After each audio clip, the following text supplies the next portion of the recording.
In September of 2021, Mohawk College was awarded a Global Skills Opportunity Grant from the Government of Canada to enable student trips abroad in support of global learning and intercultural competency development. Global Skills Opportunity is a national outbound student mobility program that enables more than 16,000 Canadian college and undergraduate level university students from across the country to acquire the global skills employers want and the Canadian economy needs. One of Mohawk College's Global Skills Opportunity projects supports students in the McKeel School of Business to study at the Co-op Business School in Vicenza, Italy for 2 weeks. Once there, they learn about the influence of culture and innovation on business model performance within an intercultural setting. In April 2022, the first cohort of 15 students and 2 faculty departed for the trip of a lifetime. One of the biggest values is that students will be able to learn about a new culture and learn about how different businesses operate in a completely different country. But I think the biggest advantage for students is that a trip like this is a confidence booster. I think COVID had and will continue to have a lingering impact on students. They were forced into online learning and isolation. So to a certain extent, they've been deprived of that interaction with other people.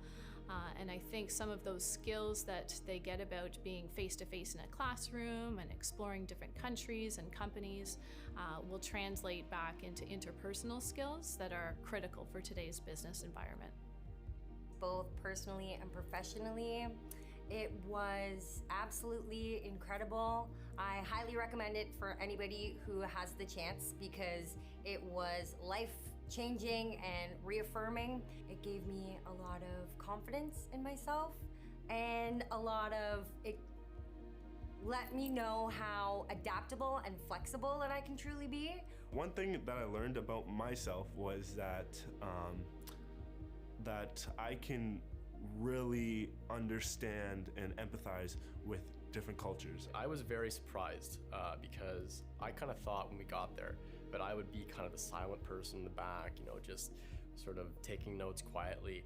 And I was like, I don't know, but for some reason I was always like taking leadership positions, and I was always like saying, oh, we should go do this, or maybe we should do this a bit differently, That element of just taking charge in some instances, it's something that I've really never done before, and I think it's something that it really helped me grow as a person doing that. What you learn while going away and talking to different people from different cultures and networking with other people is something you won't get. It's like unattainable if you're just to sit in your own environment in Canada. So to reach out and broaden your experiences is just like unmatched for something that you want to take into your personal life later on to get a job. As a professor, I feel the real value is getting to know the students on a completely different level. You're outside of the classroom and you get to learn about the students, their thoughts and opinions, not only about educational matters, but about worldly issues as well. I think it's a learning that we as professors can take back to the classroom. It's important to get to know the younger generation so that we can adapt when we get back into the classroom and perhaps be more in tune with the needs and learning styles of today's students. Practically every business decision that I do in the future, because of the new perspectives, the new connections, the new opportunities that I gained while I was there, it's all about opportunity, it's all about different perspectives. And if you can have that experience, it's going to change your life forever. A key component of the Government of Canada's international education strategy, Global Skills Opportunity, is funded by Employment and Social Development of Canada and is administered jointly by Colleges and Institute Canada and University Canada. Over 4 years, Mohawk College will be one of 54 colleges and institutes and 56 universities that will be implementing a total of 124 Global Skills Opportunity funded projects in collaboration with international partners in more than 100 countries and to the benefit of tens of thousands of students. By empowering post-secondary institutions to implement innovative solutions to barriers to participation, Global Skills Opportunity will expand the horizons of Canadian students from coast to coast, build intercultural competence, enhance global understanding, and improve Canada's competitiveness on the world stage. Mohawk College is a Pollinator-friendly campus, and in 2019 we became an officially designated bee-friendly campus in partnership with Bee City Canada. Join us while we show you some of the ways we support our bees and pollinators at our main campus. Our Fennel campus has many features that support pollinators. One of our most used spaces is our community garden. The garden opened in 2013 with only 8 plots and has grown to have 50 plots with over 300 members who use the space annually. Our members include college faculty, staff, and students, as well as members of our local community, all of whom are growing their own food, planting flowers for our pollinators, and helping each other learn along the way. We are proud to say that this space is an organic growing space. That means that we don't use any pesticides, herbicides, or fungicides, since those are harmful to our pollinators. Our rooftop pollinator garden recreates a natural meadow habitat, and with a mix of grasses and flowering plants that bloom at different times of the year. This garden is open to visitors in the warmer months and is a great place to relax, eat your lunch, or even study. Other garden spaces we have include our bioswales and rain gardens, where native plants act as stormwater management systems, as well as habitats for our pollinators. Our seed orchard, funded by the World Wildlife Fund Canada, is planted with a few select native plants with the intention of collecting the seeds to share with our local community. This will allow more people to be able to grow native plants that will support our pollinators as well. It's important that we grow native plants because these are the plants that these bees, butterflies, and other pollinators are used to. The apple and pear orchard on campus is filled with bees that are collecting nectar during the blooming season. In the fall, we see the fruits of their labor with all of the fruit we get to share. Mohawk is also doing its part to support honeybees on campus. We have 2 hives with local beekeepers, backed by bees. We offer workshops about the bees and sell the honey that the bees make at our farm stand. Mohawk is committed to supporting pollinators because they are so important. Did you know that 1 out of every 3 bites of food that we eat are possible because of pollinators? Without them, our flowering plants would struggle to survive, and fruits, vegetables, and nuts wouldn't grow. Thank you to everyone at Mohawk and in our community who continues to help our pollinators survive by participating in our programs, volunteering with us, enjoying and supporting the spaces.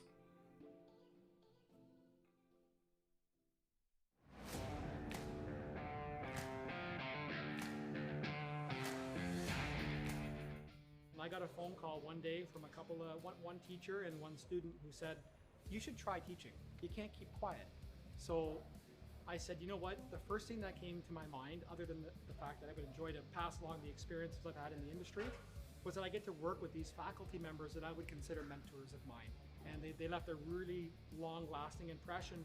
So for me to come back, it's humbling. It's an amazing job. I thoroughly enjoy when students come to me with questions and concerns. And I always let them know this trade is a vast trade. There's a lot to learn and to be humble and to ask questions. So I started in 2009 the apprenticeship. I came here on day 1 and I had the same faculty member that I'm working alongside with right now. And the last year I came was 2014 when I graduated, and I have the same faculty teaching with me right now who taught me in 2014. What makes me tick? I've always got little projects going around the house. They never end. I'm really into cars. I'm into mountain biking, and we camp. My family and I camp. We love visiting provincial parks. We've been to the Bay of Fundy National Park.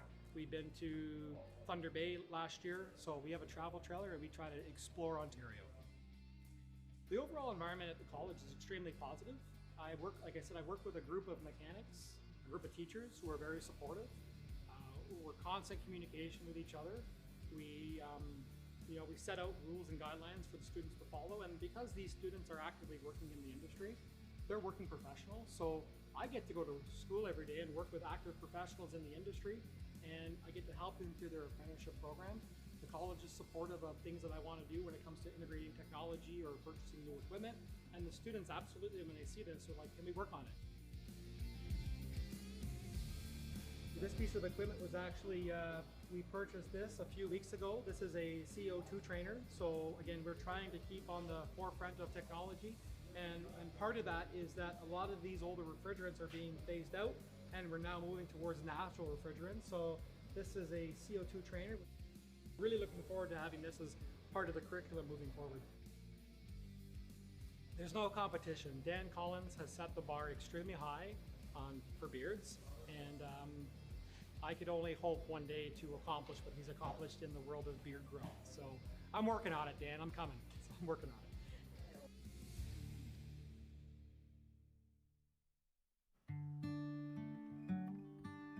Like when I was dragging like the fake like body, it was like 170 pounds. What better way to help support students on an educational career journey than bringing them into an environment so they can see, hear, and do?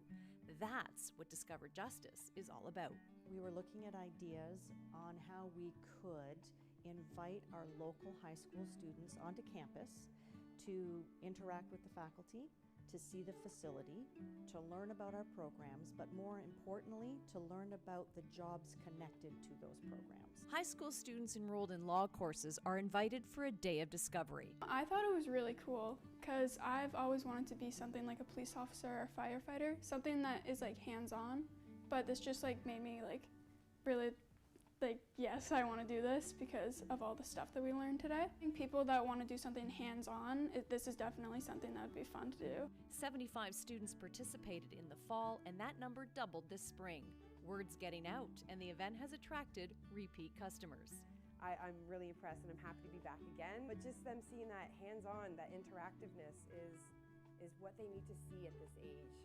We're always behind a screen or answering questions, reading case studies. Well, you know what? This goes above and beyond. Just going through and talking and asking questions as well with all the police officers that they brought in was phenomenal experience for everybody, especially if they want to become a police officer or border patrol, security, whatever it may be. And I feel a few of my students are probably going to enroll because of this opportunity. Discover Justice opens doors to career opportunities students had no idea existed. Police Foundations and the Advanced Police Studies program, the name of the programs speak for themselves. But we have other programs. We have the Protection, Security, and Investigations, which is more private sector. Other private sector type jobs that are really fall in line with that enforcement, inspection, investigation type career. The other program is the Community and Justice Services program. So again, it's a program that has some phenomenal job opportunities. So they get careers with the Ministry of Children and Youth Services, the Ministry of Safety and Correctional Services, federal corrections, provincial corrections. So there are a lot of justice-based enforcement, inspection, and investigation type careers that students don't even know about. It's often the hands-on component of these programs that attracts students. When I came here and I was able to actually go into the field and test it out, I was like, I actually like what I'm doing, and I wasn't sure if I would like what I was doing before, but now that I got to try it out, I can see everything that goes into it and like it. So I'm doing my co-op with the City of Hamilton Bylaw Services, so I'm a municipal law enforcement officer. When you're done all of this and you graduate, what do you want to be doing? Hopefully what I'm doing right now as a municipal law enforcement officer. That'd be really great. Discover Justice has become an approach to introduce education that can open doors to career pathways. This event was our opportunity to enlighten our teachers, our students in our local area about Mohawk College, about our justice programs, about our facility, and again, more importantly, the careers that are linked to and associated with our programs.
My name is Jeff Petrossi, and I am a professor in the advertising department. My first real job was at a direct marketing agency, actually, but it was a great job because I learned so many like weird skills, like how to make somebody act, how to write in an efficient way, how to proofread things. Like I had no idea how to do that before I got there. When I was at Draft FCB, our creative director would once a year go to a portfolio show, and I always wanted to go. That was like my favorite way to spend an afternoon. Students started calling me and saying, hey, would you look at my portfolio? Like, what do you think of this? What do you think of that? And I tried to be really honest with students because I felt like a lot of people would just say, oh, this is really, really good, and then never see them again. Around that time, I started thinking about how I loved taking sort of this unpolished student portfolio and helping them get ready to go out and work. And I decided I wanted to do that more. So I have to say my favorite thing is the students, because some of the students could be lawyers, some of them could be stand-up comedians, some of them could be like visual artists. So you get this really weird mix in every single classroom, and I love that. My close second would be the buffalo chicken wrap at the student center. In our industry, you get raises and jobs based on awards. Agencies win clients based on awards. Awards show that you can be more interesting than other people or places. So I want the industry to see that Mohawk students can think in an interesting way, and awards prove that. That's like the only way that we can prove it beyond the portfolios themselves. When one student wins an award, it helps all of the other students in their class get exposure. It's like, oh, Mohawk, that's a great name. Yeah, I'll look at your portfolio, or yeah, I'll meet with you. It makes a really big difference when it comes to getting jobs. I think our students invest in doing super strategic ideas. The thinking that we do, I find, is more sophisticated. The students have way more insightful thinking. They're really able to get to places that the consumer thinks that maybe they didn't even know that they thought. And then from there, drive at an idea, and let's not just accept the first idea. We always talk about how good is the enemy of great here. And with every contest we do, we have a lot of good, but how do we resist the urge to stop at good and to keep pushing until we have something that we're so excited about because we feel like it's truly great? So I have them go into a Google sheet and they brainstorm ideas, and I have them all open in different tabs, and I can go in and watch them brainstorm in real time. And I can say, this is working, this isn't working. What if you did this? What if you did that? And then I can switch to the next team and do that. Where I could never do that before, I can absolutely do it now. I can sort of play a role in their brainstorming. And there's a whole bunch of tools like that the digital learning enables, that I don't think we would have found out about if we weren't put in this position.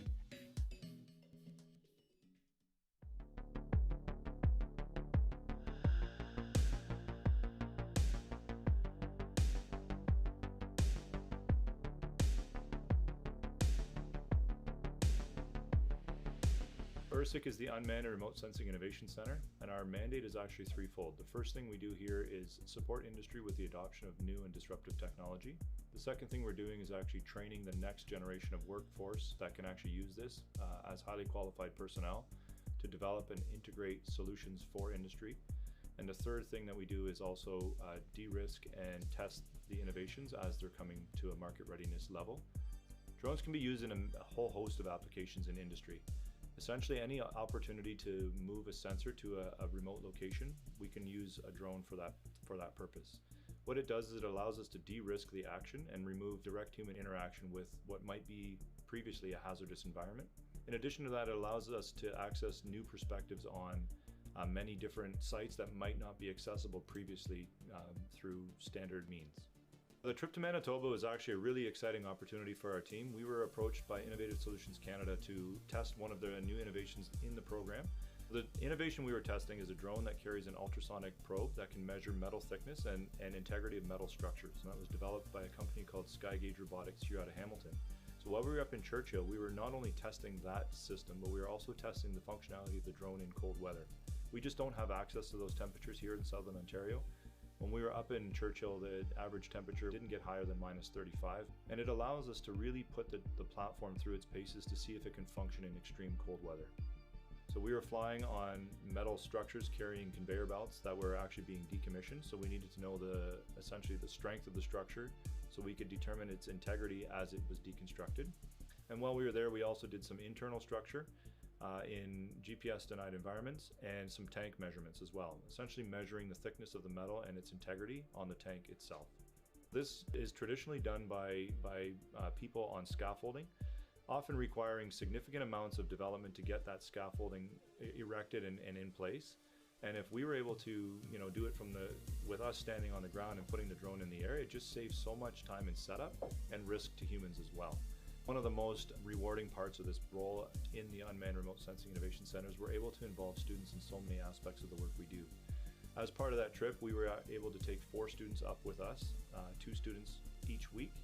And those students were not only able to join us on the trip, but they were also lead pilots for many of the operations. They were piloting a brand new innovation, testing it, running it through its paces, and actually doing the majority of the work while they were up there. The sky is the limit on the drone technology for ERSIC. We are willing to take on any new and exciting project or help any industry partner when it comes to developing their needs with unmanned and remote sensing systems.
Safety in the workplace is something that is a lot more prevalent now than it has been in the past.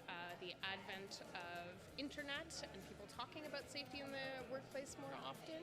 Safety confidence was top of mind and drove the conversation at the Safe, Supported, Connected Symposium, held by Mohawk College's Women in Technology and Trades team, or WIT. Industry partners, alumni, and trailblazers joined the panel, making for a dynamic discussion with a focus on creating a community safety culture in the workplace. PBE is a lot more commonly discussed. Having gone through the pandemic, we're all aware of how our bodies function in an environment and what is in that environment that affects our bodies. And I was given a mask on the very first day of work and given safety glasses, which had never happened to me in a workplace before.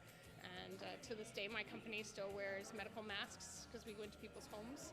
I do residential electrical work primarily, and trying to keep ourselves safe and keep our company safe. The panel spoke to developing a safety culture, building community within organizations, and the importance of employees feeling supported. And a safety culture is one in which people feel like they have the permission to say, you know what, this is not a safe environment, so I'm not gonna partake, or where they see things that are not following the safety procedures, that they have the courage to say, this isn't working right, and there are no ramifications for that. I think as an industry, we're looking at women as an important part of how we grow. And we need to make our environment or work site psychologically safe for women, as well as operationally safe for women. So I see organizations spending time on that to really ensure that we're providing the right training for existing employees, as well as our women coming into the industry, so they feel included and they feel like they belong. The WIT Symposium series provide an outlet for these important conversations as Mohawk College continues to work on swinging the pendulum. This work has been going on a long time. We're starting to see a slight shift in the awareness. One of the key jobs of WIT is connecting people to careers they might not have thought of, and then smoothing the pathway for them in their education journey, and ultimately connecting with that employer where they're going to have the best job of their lives.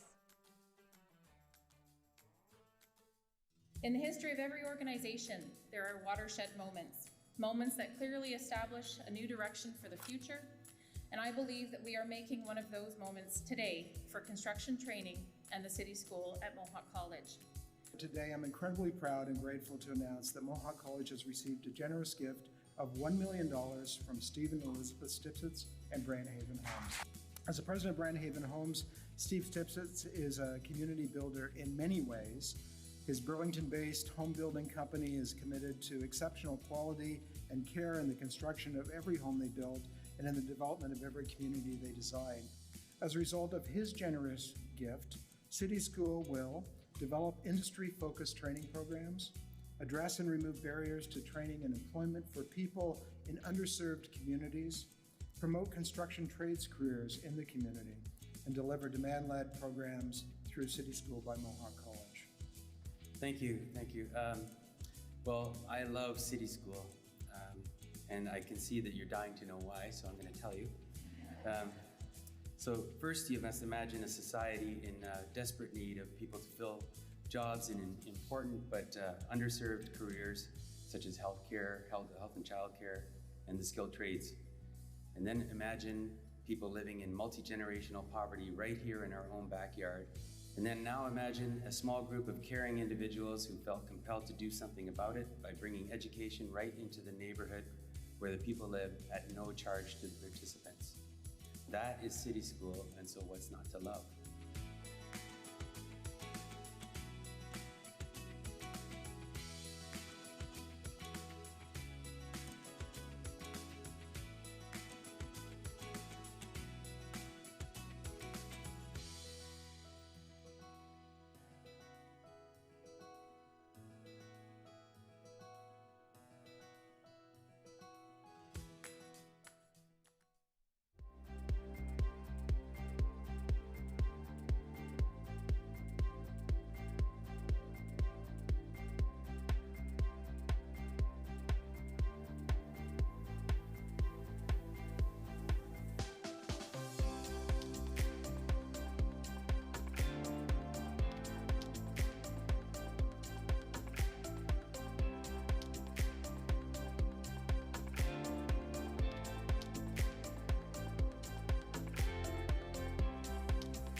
So XR is the industry standard term when you're referring to virtual reality, mixed reality, or augmented reality. You can just refer to any of those as XR. So virtual reality is when a user is completely immersed in a 3D virtual environment via a virtual reality headset. Augmented reality, on the other hand, the user is still aware of their physical surroundings. They're augmenting the physical world with a digital object, usually through a phone, tablet, or augmented reality glasses. Now there's also something called mixed reality. That's when we see these two technologies blending together. An example of that is the Meta Quest 2 virtual reality headset has augmented reality capabilities, meaning that is mixed reality. So we are building our capacity in implementing XR technologies into many programs as we can.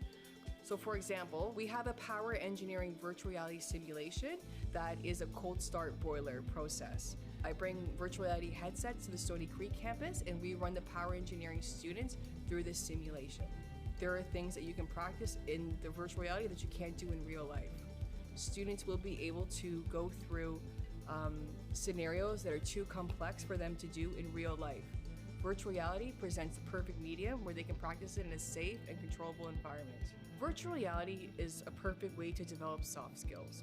We recently applied for a grant from Meta and we were awarded the grant. This grant involves a virtual reality application called Body Swaps VR. With Body Swaps VR, the students will be able to practice their soft skills within the virtual reality environment. Within the innovation pillar of the digital learning strategy, our goal is to create XR applications that will be used for program areas. For example, we have VR escape rooms that were built for specific program areas, and we already have the faculty member booking time in the XR lab to take his students through it.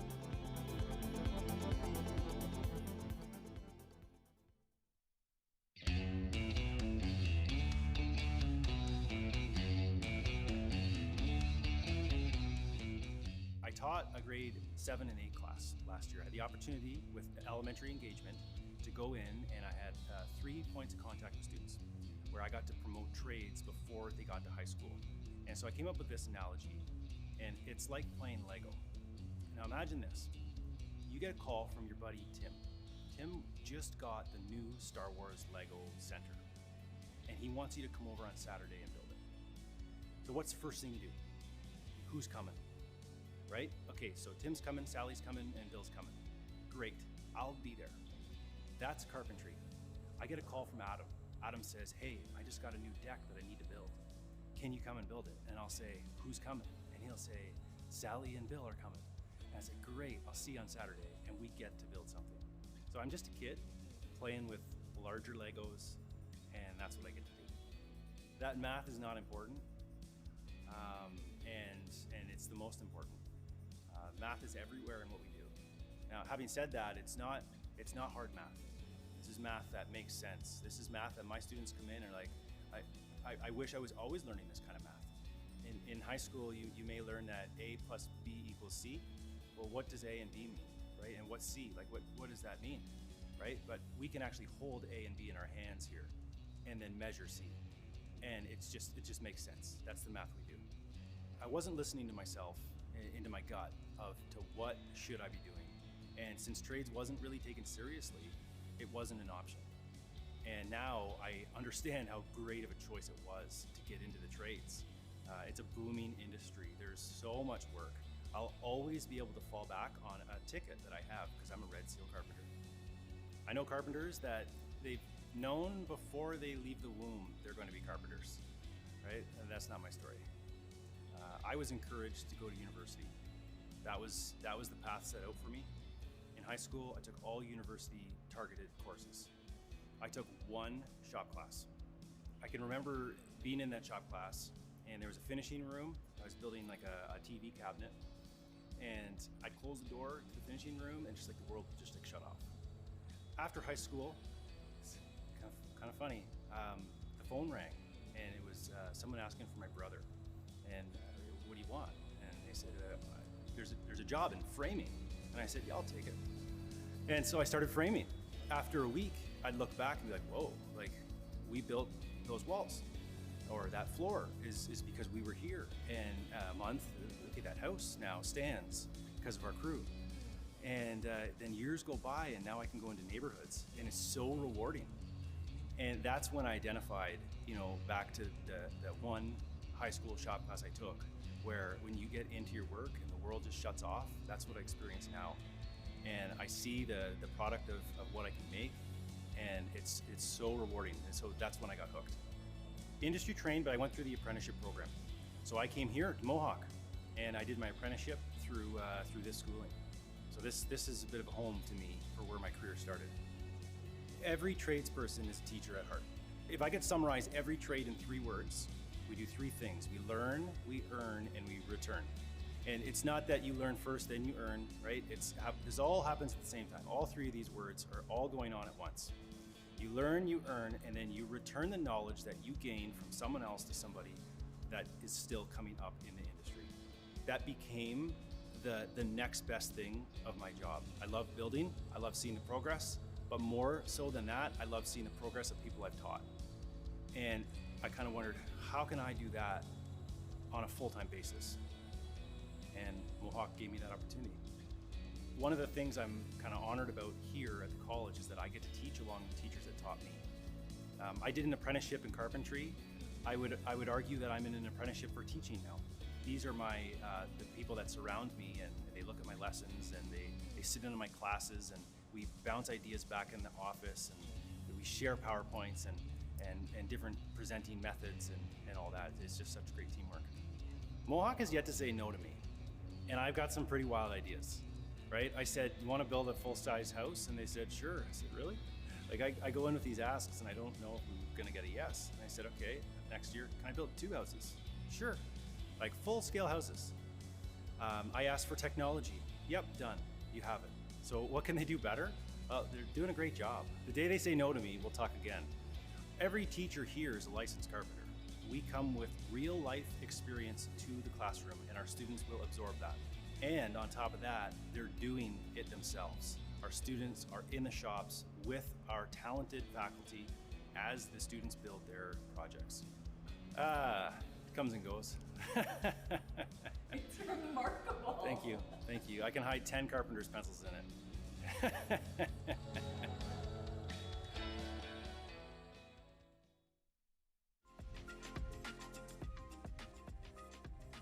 Is it a bird? A plane? No, it's another Mohawk College drone. It's a really cool experience. I don't think many other programs give you that. A new testing site in partnership with the City of Hamilton will take students' hands-on experiences to a new height.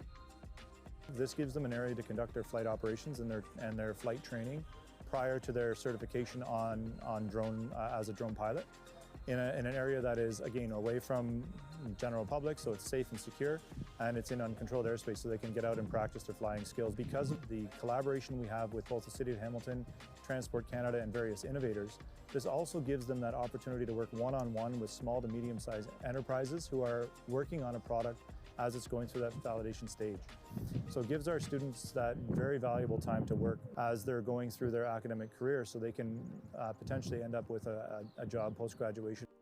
Drones are a rapidly expanding technology, and most of the forecasts Transport Canada is seeing predict a 30 to 50% growth rate. So partnerships to grow career paths in this field will build on the sector's success. Our partnership with the college is really driven mostly by expertise. One of the reasons we're especially happy to work with the college is because the close proximity and good working relationships that there is with the student body. One of the things that's special about drones is that the barriers to entry are low and it's actually quite accessible. And so for us, it's a real pleasure to be working with Mohawk College because we can see students graduate from the programs and turn into operators that we work with in the ecosystem. As a student, it's amazing because we get to come out and meet City of Hamilton and Skygauge and work with the industry partners in some of the job fields that we'd be seeing or get experience to work in from our program. Drones is something that's amazing, especially at Mohawk, to use the drones in the program. With our building construction science, we were able to go out and do surveying with the drones, seeing how they're used in our field. Proper training and applications in various work environments and situations in this growing field sets Mohawk apart and strengthens partnerships. The reason why this site is so unique across the country is because we have that spirit of collaboration here with the city, and the city understands the importance of a site like this for the growth of both the technical sector as well as the academic development of students within our college. We've been able to actually expedite that training and development and integration all in one space. So our students are given an opportunity to work directly with an industry partner in an environment where collaboration is encouraged and engaged in. Local Hamilton drone company Skygauge is an example of how industry and education collaborate. The most difficult parts of a business like this is finding willing test partners who can give you something like a boat like this to, go inspect and go try to test. Even while it's still in development or in early development or with early customers, serving as that early adopter. And I think that the vision that Richard and I kind of crafted, we have the technology, they have the training and education and pilots that they can give us.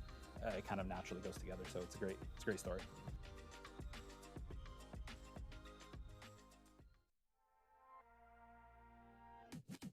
How about a college career choice that could lead to a world competition in Singapore?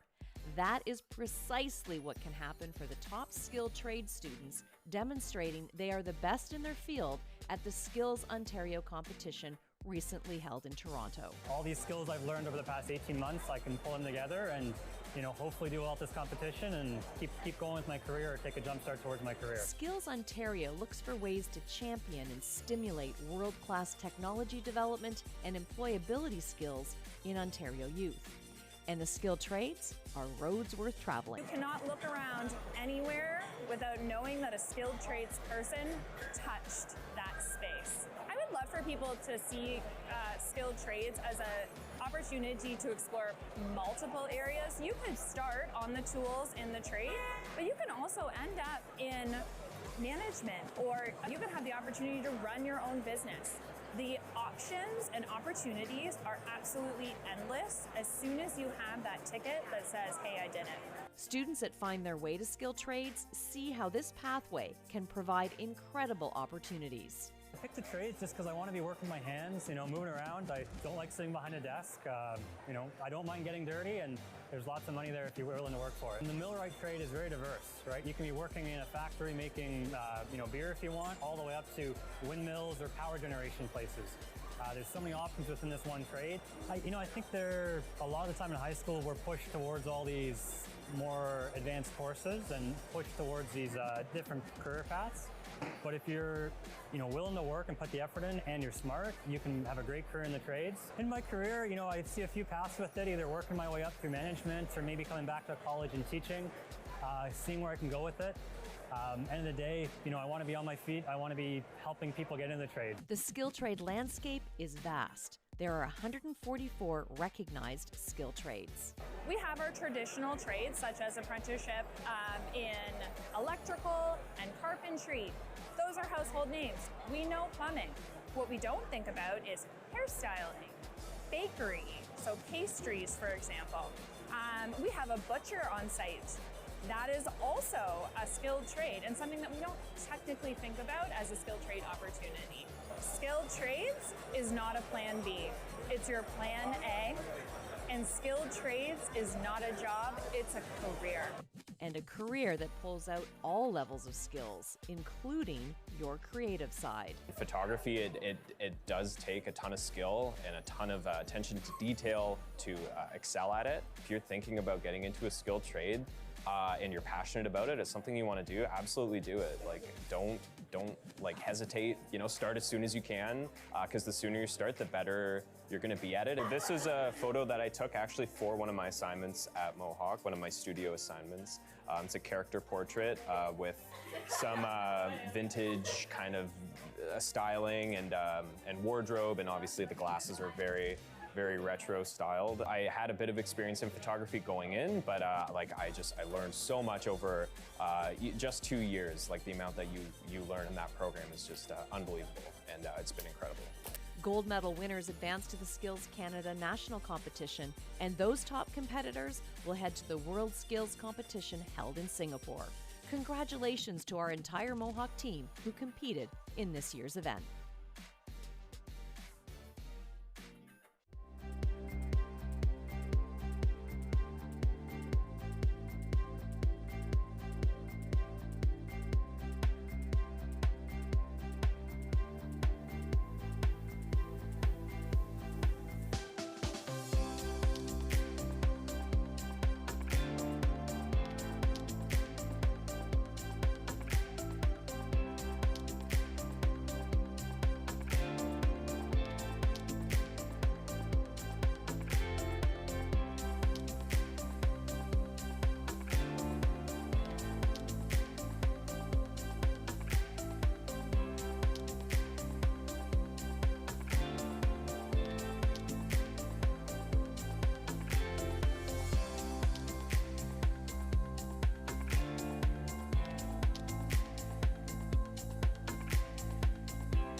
One really good reason to come to a reunion. Debbie and Bill Clem met back in 1973 while attending Mohawk College.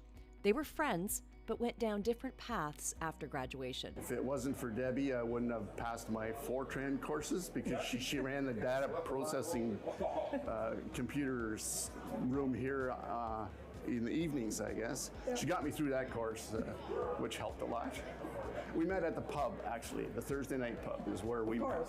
And after graduation, we both went our separate ways and took a chance on coming here for the 25th reunion. We met in the foyer as we were signing in, and as they say, the rest is history. Married for 20 years now, Debbie and Bill came back as Golden Grads to the 50-year celebration supported by our alumni team at Mohawk College. It was a lot of fun, and I was able to get work in that field right away, and it lasted me for many years. I had a great time in Mohawk. Please take advantage of the opportunities to come back. It's a great school, just unbelievable experience. And that seemed to be the sentiment of the almost 70 grads who attended the celebration.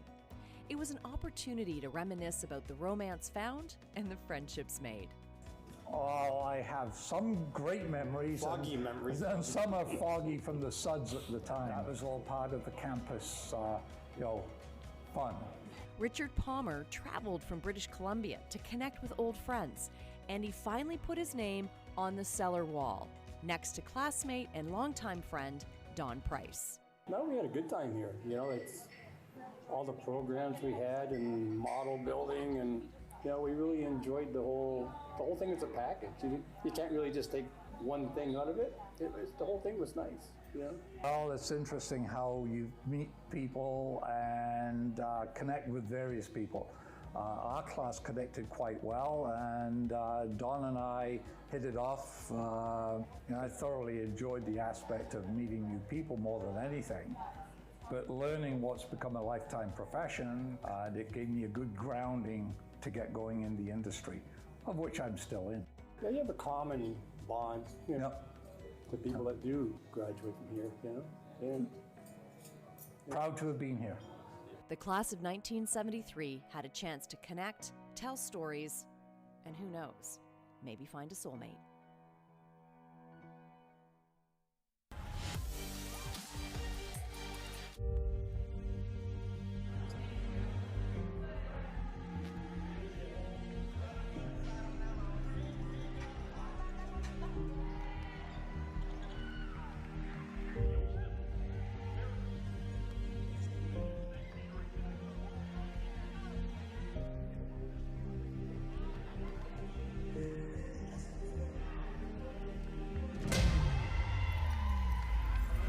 VIP treatment, a DJ, and an all-around high-end setup was the backdrop created at Mohawk College's David Braley Athletic Center for the Women's Basketball National Championship. It's been 8 years since Mohawk College hosted. Doors were open to spectators to watch high-level basketball showcasing top talent from across Canada. As you watch some of these game highlights, here's an overview of the tournament.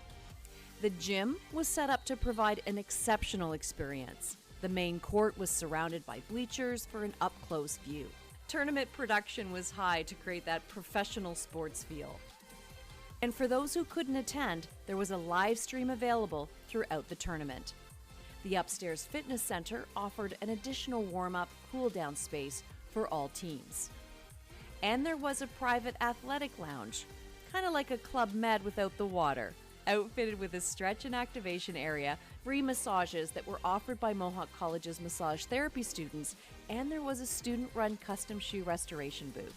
The tournament was rounded out with an awards banquet held in the Arnie, with former Canadian women's national team member Michelle Plouffe as the MC and keynote speaker.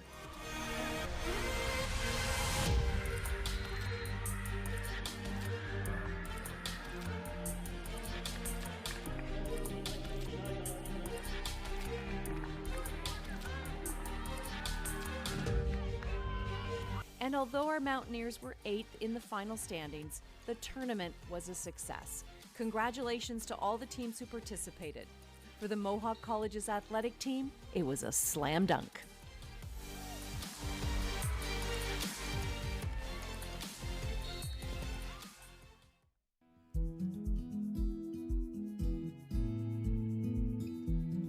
I I just feel blessed every day to be able to come and share something that I'm so passionate about on my own. For me, I have family members that needed to just be able to hug their grandkids again, and fitness played a role in that. A family member that went through breast cancer and wanted to take back control of her life and did that through fitness, wellness, and health. So to be part of someone's lifetime journey along that, the ability to move and live the life you want to live and make healthy choices is such a gift. And so I'm passionate about sharing that knowledge on with other students that are equally, if not more inspiring, is something I'm fortunate to do every day. When I first started out in the fitness industry full-time, upon my graduation from university, I was hired here at Mohawk to teach fitness classes in the old gym in a mezzanine. So I was here a couple times a week and it's always kind of kept that connection. And so when that opportunity came up to come and teach here again, it was such an easy decision because I already felt like I was part of the community in a small way, and this just gave me an opportunity to join in a more meaningful way. I'm really actively involved as a volunteer at the Community Support Centre for Haldimand Norfolk, and recently I've joined Prescription to Get Active Ontario chapter, which is partnering doctors, nurses, physiotherapists with clients that are in need of access to better quality personal training and resources and coaching. So that's a new endeavor for me that I think just is only going to enhance the opportunities for students as well. One of the most important things I want students to know is you don't need to be fit before you start this program, and you don't have to have a perfect body to start this program. You just need to be a passionate person about wanting to help others, because there is no perfect body shape, size, or type for coming and taking this program. So that's my number one piece of advice. My second piece of advice is come with an open mind, because you will be exposed to so many new learning opportunities you didn't even know were out there that will open your mind to careers you didn't even know existed. And that's our goal while you're here as a student, to help you with that.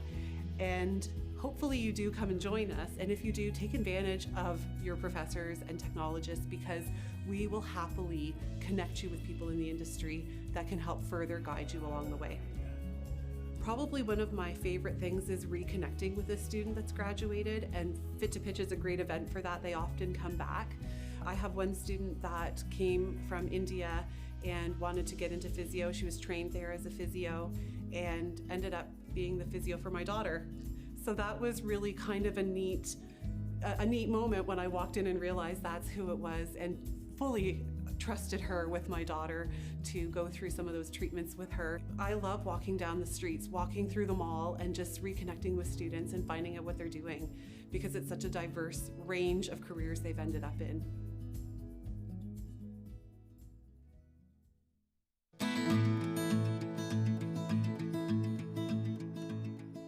I can't tell you how many times I tried to reimagine what it must have been like to live in our old villages, completely dependent on what the land provided. I tried to imagine what it must have been like when everyone in our community spoke the same language, believed in the same things, and worked together every day for the sake of the coming generations. It sounds like utopia. I tried to imagine what it must have been like when the Dutch ship anchored alongside the Mohawk canoe and the men from both vessels hammered out an agreement about how they can coexist peacefully and fruitfully. That sounds like heaven. I racked my brain trying to imagine what it must have been like to finally realize that our trusted ally was untrustworthy. What did such betrayal feel like? How could you keep faith with the treaties? What do you do when the covenant chain becomes covered with rust? Sounds like hell to me. I spent my adult life trying to track down who I was intended to be. I spoke with a bunch of old people who still carried the knowledge of our ancestors. I had to find my way to our ceremonies that amazingly still continued.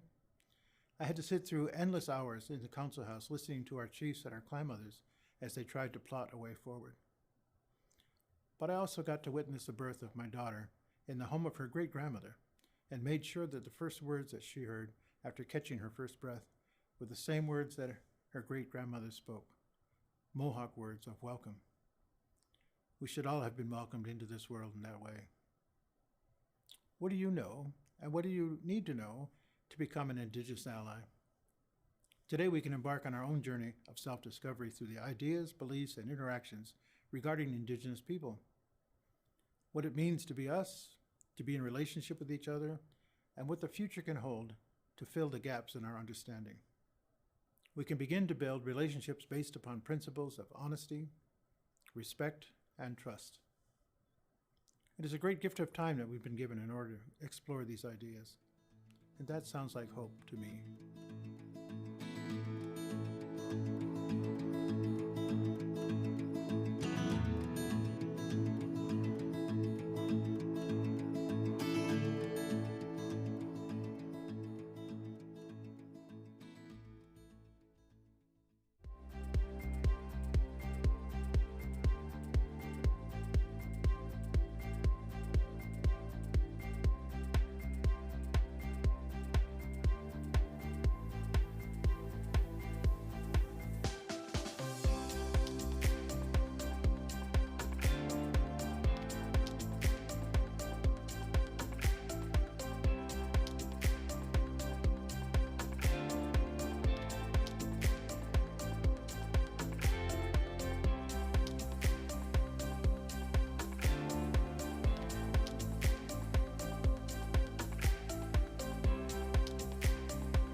Good evening. Scano and greetings everyone. My name is Tanya Jacobs and I am a member of the Indigenous Student Services team here at Mohawk College.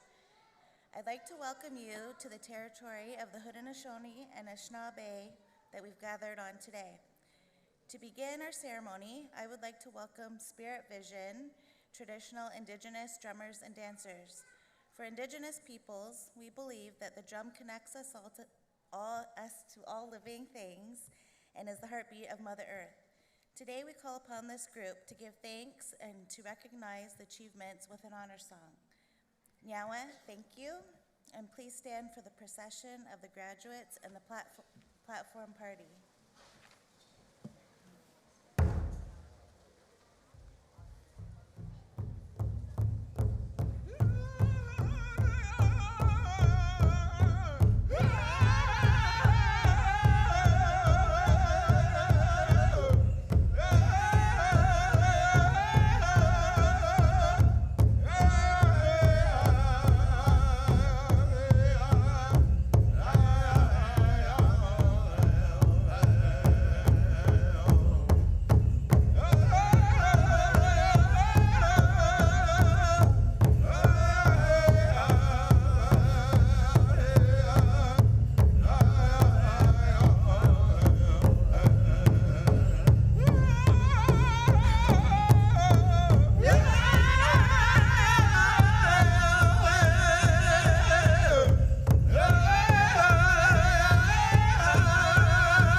Please be seated. Thank you to the Spirit Vision traditional Indigenous drummers and dancers. Good evening. My name is Paul Armstrong, and I have the honor and pleasure of serving as the Chief Operating Officer here at Mohawk College. But more importantly, tonight I get to be the host for your convocation ceremony. Before we begin, I would like to acknowledge that Mohawk College is situated on the traditional territories of the Haudenosaunee and Anishinaabe nations within the lands protected by a number of agreements, but two I want to reference: the Dish with One Spoon Wampum and the Two-Row Wampum Agreement. It is important that when we acknowledge the land that we're proud and honored to be on, that we understand the meaning of the words and try and expand our knowledge a little bit about what that means and the significance of some of the words that we reference in these acknowledgements. We refer to, as I said, the Dish with One Spoon Wampum Agreement, and at events like this, we often refer to the Two-Row Wampum Agreement. Some of you may be aware of the symbolism of wampum belts, but a wampum belt is made from beads, and it's very intricate and detailed. A two-row wampum belt contains rows of purple beads separated by thin rows of white beads. The two-row wampum belt represents a formal agreement that was made between settlers to this land and the First Nations that called this land home. The two rows of white beads represent people moving in parallel along paths, and the fact that they stay parallel in nature was representative of the commitment made to each other that they will enable each other to do well and to advance their own needs, and that they would not interfere with each other, and so the beads do not cross over. It is important for each of us to develop our understanding of the history and the significance of the agreements, and I hope that you find that it was helpful in your own understanding as we continue to do what we do to support truth and reconciliation. Before I introduce our platform party, can you please stand and join us in the singing of our national anthem as performed by Brianne Downer from Mohawk College's music program.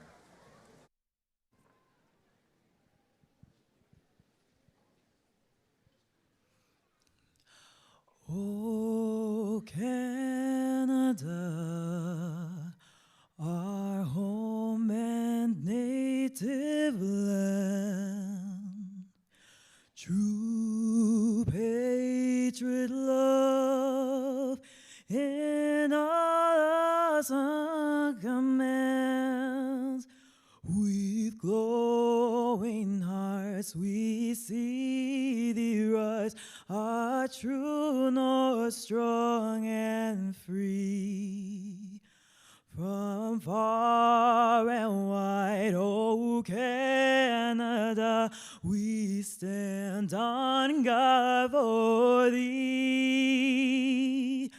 God keep our lands glorious and free. Oh Canada, we stand on guard for thee. Oh Canada, we stand on guard for thee.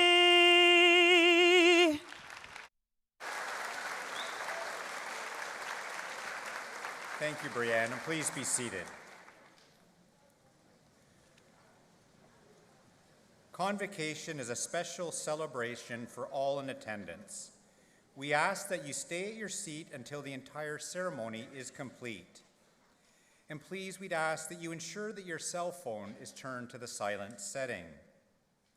And with that, I am proud to declare this convocation ceremony is now open.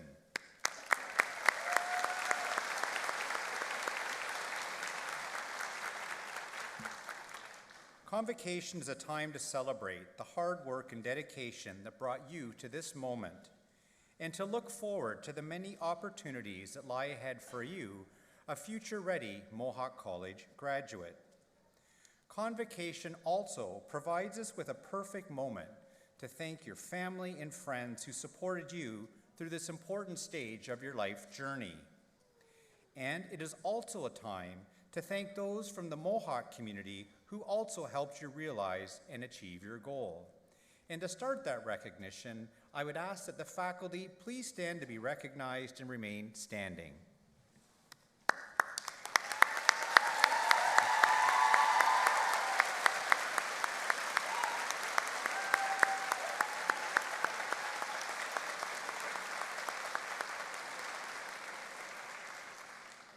Next, I would like to recognize our staff, alumni, and union representatives who are joining us today. Can you please stand to be recognized?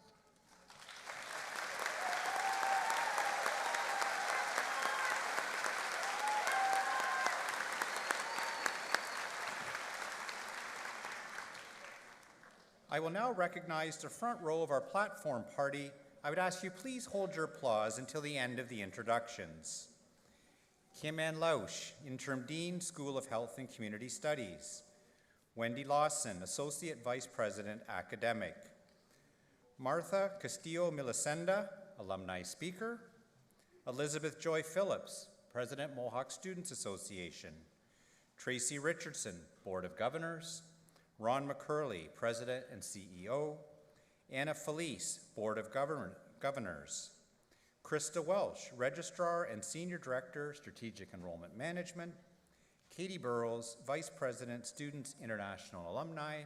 And Dr. Siebert Adamson, Vice President, Academic.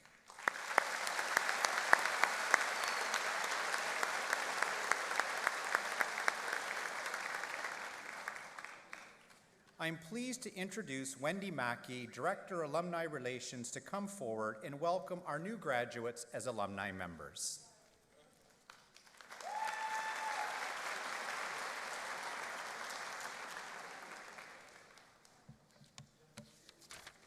Thank you, Paul. Good evening, everyone, and congratulations, class of 2023. Graduates, you have worked hard to reach this moment today, and I'm truly honored to officially welcome you to the Mohawk alumni family. Although your studies are complete, your connection to the college is lifelong. If you have not already, I encourage you to take advantage of the many services and supports offered to you through the Mohawk College Alumni Association, which serves as your direct link to a strong network of over 165,000 graduates. Connect with and learn from fellow alumni in your field. Enhance your career development through workshops and one-on-one support. Attend social events or learn something new by participating in a personal development workshop. Volunteer your time as a committee member or a classroom guest speaker. You can access exclusive alumni discounts and savings through the Mohawk Alumni Perks app. There are just so many ways for you to benefit and stay connected. As a graduate, you are a valuable member of the Mohawk College community. With a solid education in hand, you will use your knowledge and skills to make a difference in your chosen field and in the wider community. And we will be rooting for you every step of the way. As you cross the stage today, I will present you with your alumni pin, and I hope that you will wear it with pride. On behalf of the Alumni Associations, congratulations once again. We are so proud of all that you have achieved and look forward to continuing to support you through your career and your life. It's now my pleasure to introduce today's alumni speaker, Martha Castillo-Milicenda. Martha has been dedicated to developing young minds as an early childhood educator for over 10 years with the Hamilton Wentworth Catholic School Board. In addition to her early childhood education diploma, she holds a second diploma in social service worker from Mohawk College and is currently working towards completing her social sciences degree from Brock University. Outside the classroom, Martha uses her creativity and background in photography with her business, Lisita Photography. Please join me in welcoming Martha.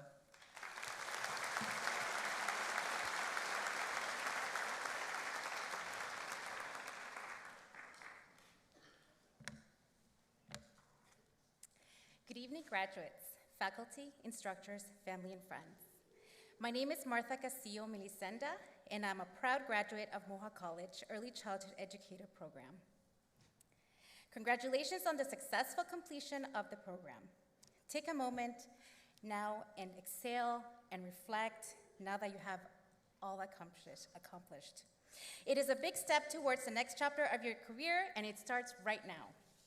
As I look at this graduating group, I see myself.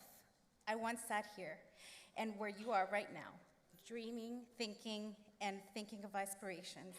My passion in life has taken me through several different avenues. I've studied early childhood education and social service work. I started my own business in photography, and I'm currently enrolled in a social sciences program at Brock University.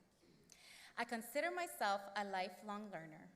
After all, I grew up speaking 3 languages: Spanish, French, and English. A lot of what motivated me and inspired me is from coming here and have my education here. And for that, I am always grateful. Throughout my career at the Hamilton Catholic District School Board, I have been part of many firsts for my students. I've witnessed their growth spiritually, emotionally, and academically. I've had the opportunity to watch my students grow up, and it is always rewarding to see when they return later and share their favorite memories and personal moments where I have helped them and feel accepted. For those small moments, to us educators, this means the world to us. Over my career, I've established my own sets of resources that I call my toolbox. Resiliency, perseverance are the tools that I most often use because it can be challenging to radiate positivity when you're struggling on the inside. Graduates, I challenge you to seek the tools that you have in your toolbox. Embrace the challenges that you face and face them head on. They will always make you so much stronger. As educators, we are enthusiastic about the bucket filling. Kindness and empathy fill someone's bucket, whereas negativity and bullying will dip someone's bucket. We teach students the difference between bucket filling and bucket tipping, so they strive to be the best version of themselves. Graduates, when your day's long and you encounter challenges, remember your own bucket needs to be filled. Take care of yourself. Find a balance in life. Rest, meditate, exercise. Do whatever you can do to venture the world to bring light and love to your careers. Always remember why you chose this profession. This career takes an exceptional person with an exceptional heart. Thank you for giving me this opportunity to share my journey with you. As you go forward today, always remember to bring your toolbox and fill your buckets. Wishing you all the very best of luck, and congratulations, class of 2023.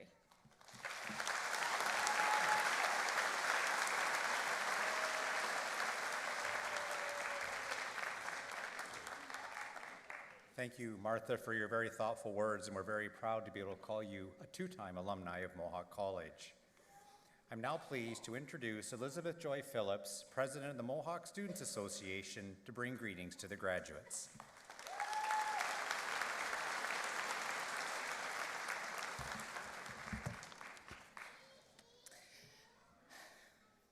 Guests, distinguished faculty, proud parents, and most importantly, the 2023 graduates of class of Mohawk College, it's an absolute honor to stand before you today on this momentous occasion. On behalf of the Mohawk Student Association, congratulations in completing this chapter of the story of your life. As we gather together, we reflect on the different paths that brought us here today.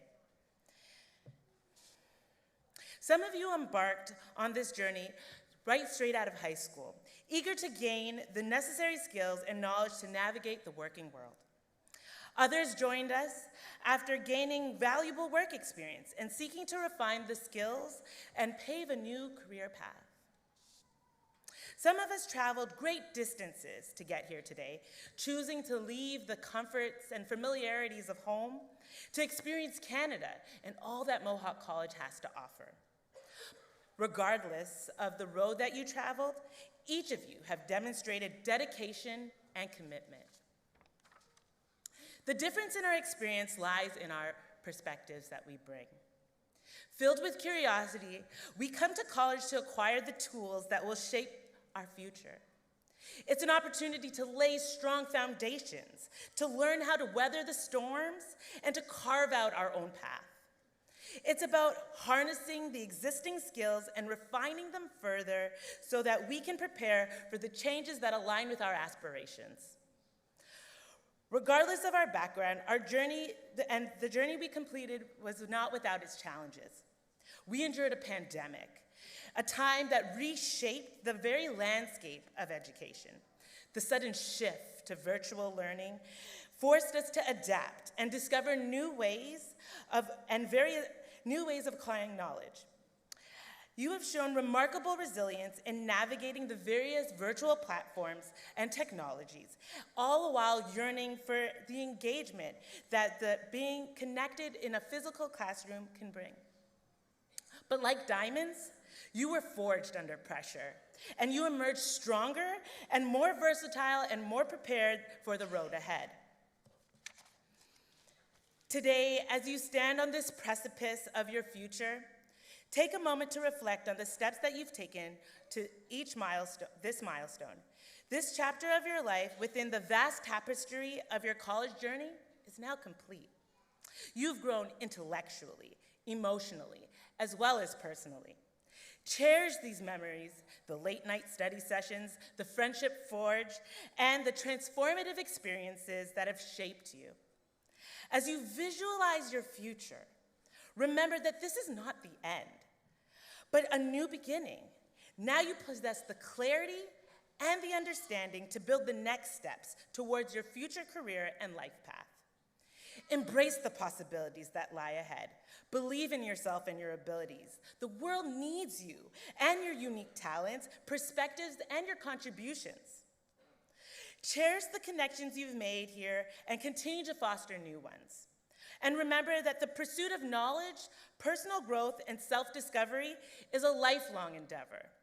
Take every opportunity to learn, adapt, and evolve. Finally, as you step into the world, know that you carry the hopes and the dreams of those who have supported you along the way. Congratulations again, class of 2023, and may your future be filled with boundless opportunities, success, and fulfillment. Thank you.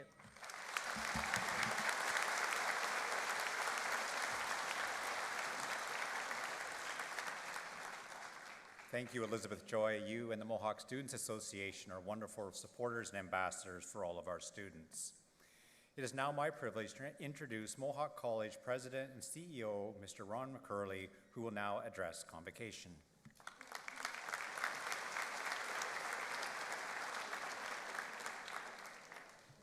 Well, thank you very much, Paul. Good evening, everyone. Let me start by offering a very warm welcome to the family members and friends who are here this evening or joining us online to support the graduates. Thank you for being here. Thank you for being a part of this very special milestone and active celebration for our graduates this evening. And graduates, as your college president, I want to congratulate you on your achievement. I am so very proud of you.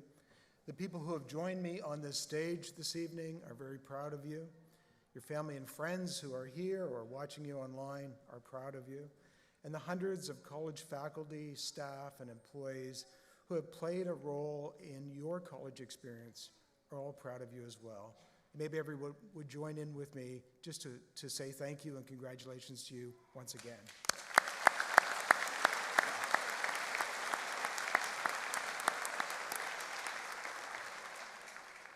Well, you know, there is no easy way to get to this convocation stage. You have accomplished something special, something life-changing. And we're grateful that you chose to pursue your college career, your time at college, your education with us here at Mohawk College. You persevered, you completed your program, and you're now able to move on to the next stage of your life with a Mohawk College credential.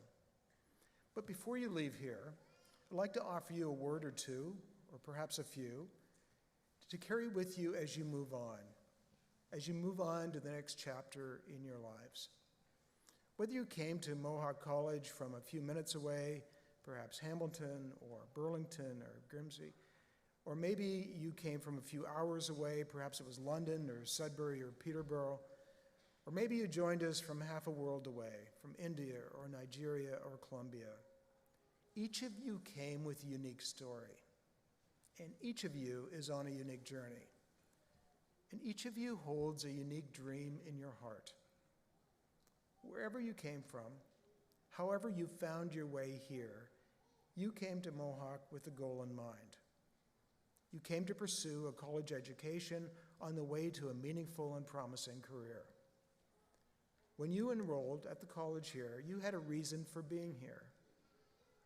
No matter where you came from, no matter what challenges you faced or which pathway you took, while you were pursuing your education, you did so with purpose. You learned with purpose. And my advice for you today, before you chase the exciting future that is ahead of you, is to remember to live your life with purpose. You know, during college, you had a schedule to follow, you had classes to attend, you had assignments to complete. You knew what you had to do to succeed, and you did it. The goal of finishing your program was broken into smaller goals: submitting a project, handing in an assignment, finishing a work placement. Every step that you took was aligned to the goal of graduating from your program, and you succeeded. You see, while you were learning your lessons, preparing your assignments, passing your exams, you were learning some other important life lessons as well. You were figuring out how to chase a dream, how to honor a commitment, and how to turn your ideas into action. You moved with purpose toward your goal. Now, with the benefit of a college education and some new life lessons and a network of classmates, you're well equipped to chase your dreams. Before you decide what you want to do in life, be sure to take some time to figure out who you want to be in life, and therefore, what you'll stand for. What's the purpose of your life? What's really important to you?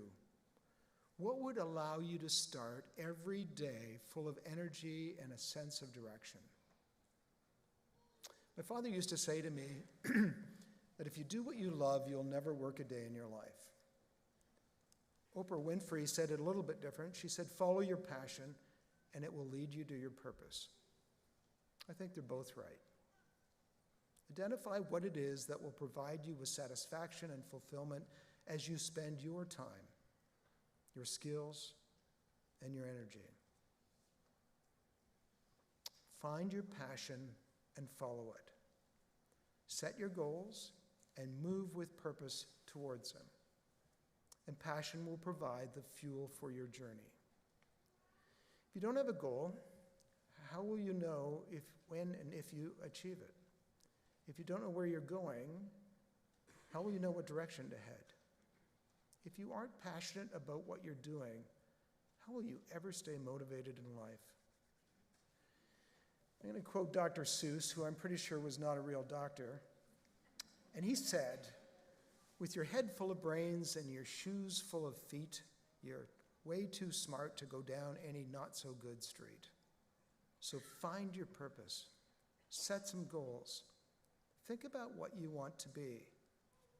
And then think about what you need to do to achieve all of that. Your goals could be professional, it could be personal, it could be social. It could focus on career building or community building or relationship building. More than likely, your goals will include a combination of all these things. There are so many dimensions to our lives, and our goals can and should reflect that fact. Now, once you've established some goals, identify what has to happen for you to succeed. Break it all down into smaller steps or tasks that will move you in the right direction. Remember, you got to graduation, one class, one project, one examination at a time. And by doing this, you moved with purpose towards this day. I encourage you to apply that same approach to life. There's no easy path to accomplishment or success or lifelong happiness. But as someone with lots of years of work and life experience and a good number of goals already achieved, I found a few ways to make the path to these things at least seem a little easier. The most important of these boils down to this. Life's journey was not meant to be traveled alone. There's a saying that I heard probably a couple decades ago now when I was in Malawi in Africa, and it goes like this: if you want to go fast, go alone, but if you want to go far, go together. Find good people for your journey, people who share your purpose, share your values, and if you're lucky, share your passion. Find a mentor to help guide you. Ask questions, seek advice, keep learning. Make time in your life for the people who support you unconditionally: family, friends, loved ones, the ones that helped get you to this day in your life. You know, at Mohawk College and throughout my career, some of the most rewarding and meaningful achievements I've experienced involve working with passionate and purpose-driven people. So find people who share your purpose, who are driven by a similar passion. Keep them involved in your life. Share your journey with them. They'll help keep you motivated and on track as life's distractions try to pull you in all different directions. You know, we are stronger together than we can possibly be on our own, whether that's in life, in our work, or in our communities. As you move forward, I'd also encourage you to remember the words of Nelson Mandela. He said, "Education is the most powerful weapon that you can use to change the world." Your education at Mohawk College has prepared you to pursue your dreams. It's given you the power to make a positive impact, to change the world. While you live with purpose moving forward, continue learning with purpose as well. Lifelong learning is critical. Technology is evolving, the world is changing far too quickly. Please remember that you're always welcome back here.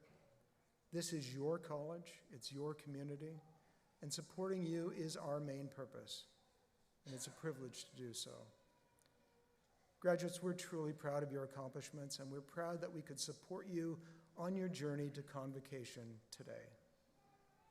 We're impressed with what you've done, and we can't wait to see what you will accomplish as you live your lives with purpose and passion. To the Mohawk College graduating class of 2023, congratulations and Godspeed.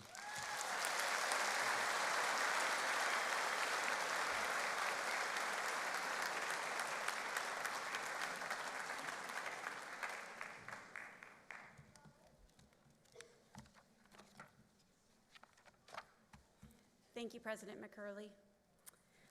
My name is Krista Welsh, and as Registrar, it is my privilege to introduce the most important part of this ceremony. Graduates, it is now time for you to cross the stage and be admitted to the alumni of Mohawk College.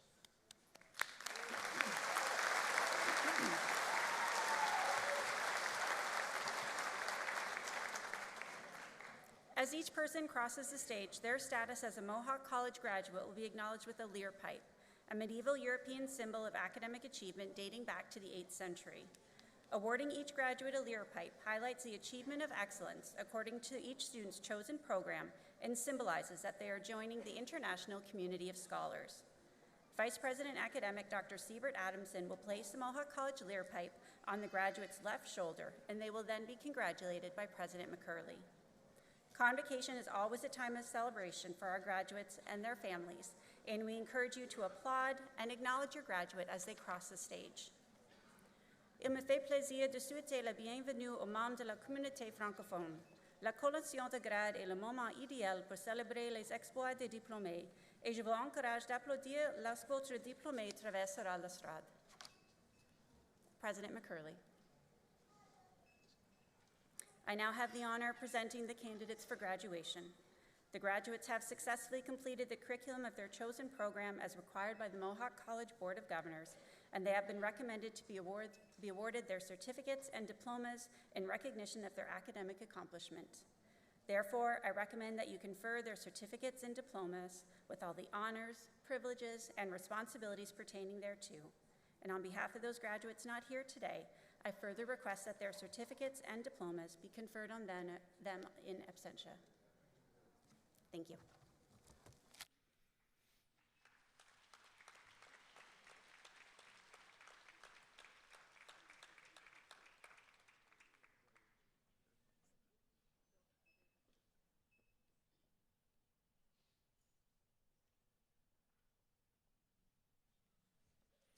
Brain Disorders Management, Luz Bolivar Ochoa, honors.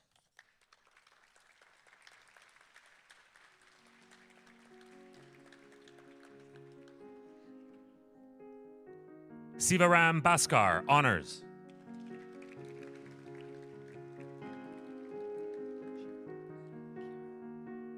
Chiara Campanelli, honors.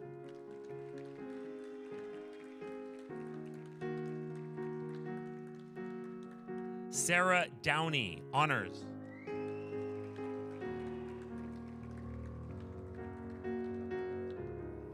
Rania Gabber, honors.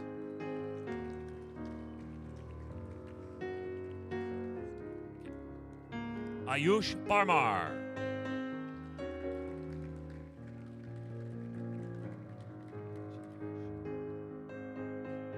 Jil Haresh Shah, honors.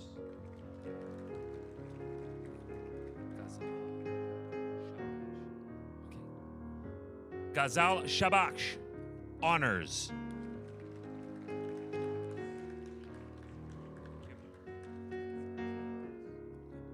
Career Pathways, Haris Ali.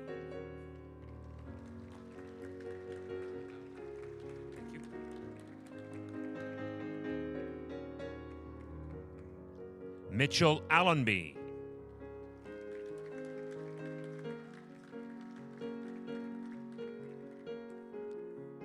Braden Christopher James Bonneville.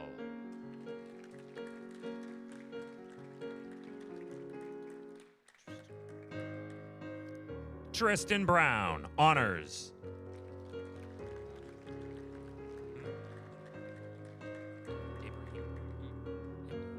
Ashkan Ibrahimpour.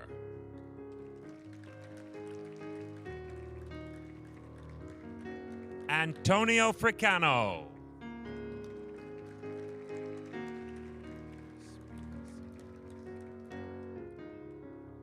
Grace Marie Garcia Nunez, honors.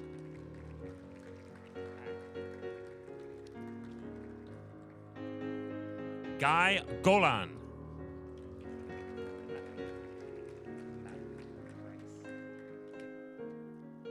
Madeline Grice.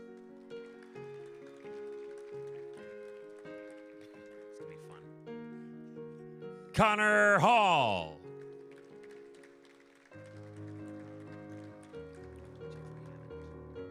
Jeffrey Hammond.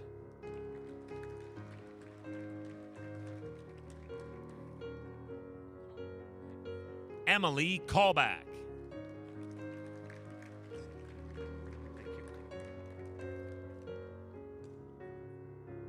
Cole Masson.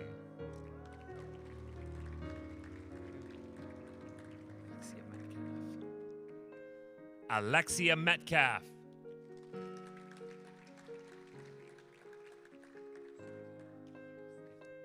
Satyara Nop.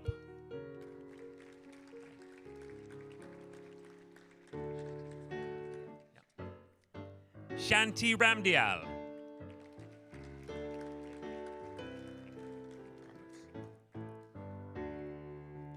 Owen Roberts.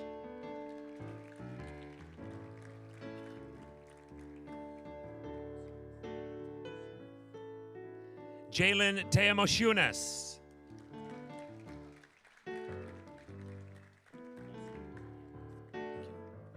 Tia Wolski.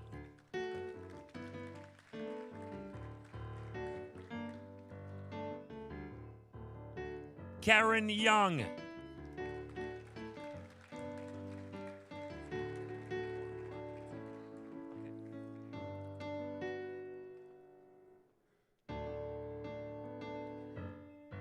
Child and Youth Care, Oluwatimilein Akinlade.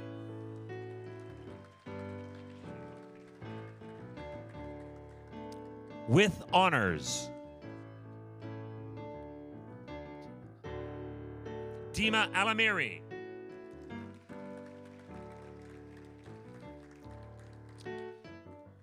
Jordan Appleton.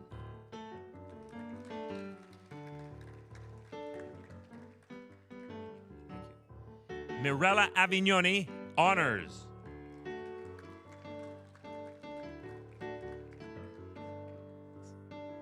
Tatum Blaise, honors.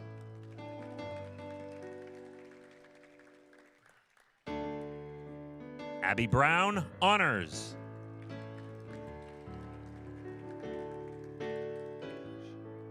Sarah Belushi.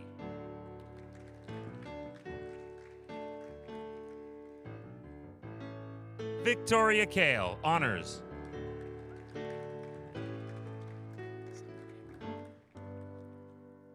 Summer Cameron.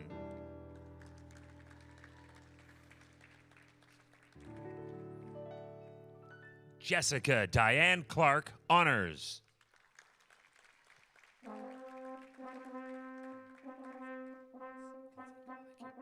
Claudia Canseco.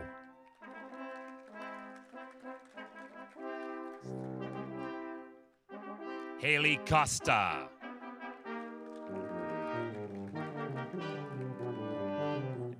Tessa DiPietro.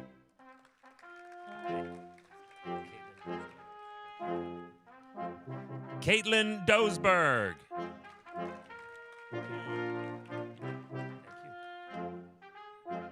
Erica Dunham.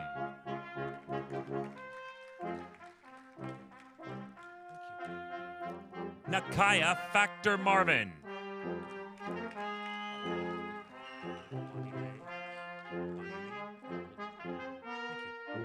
Bonnie Lee Gold Ordinario, honors.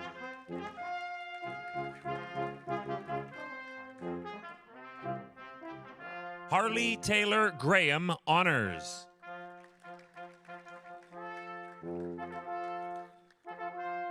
Stephanie Harrison.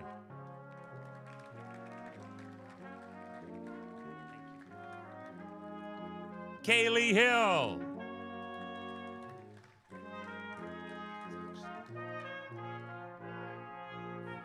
Grace Hodgson, honors.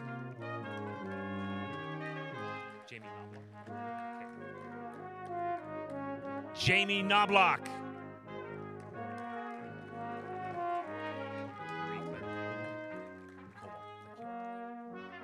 Marie Claire Kowal.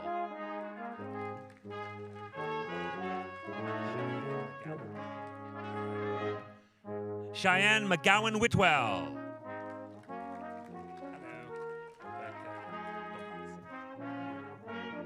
Rebecca Dombasi, honors.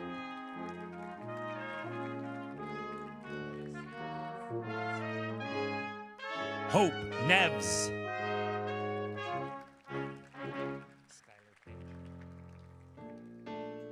Skylar Page.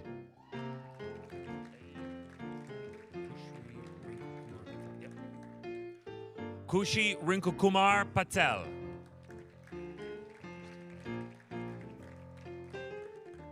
Christina Payne, honors.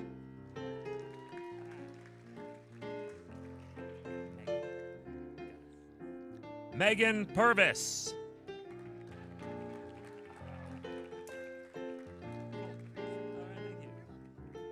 Rebecca Robertson.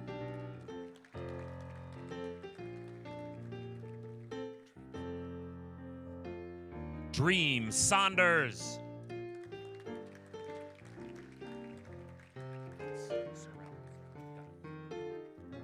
Abigail Sorrell.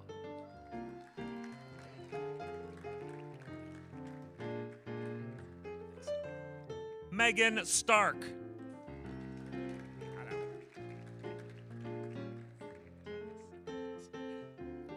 Emily Takis, honors.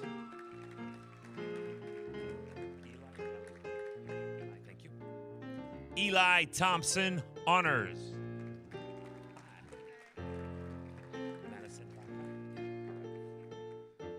Madison Vaca.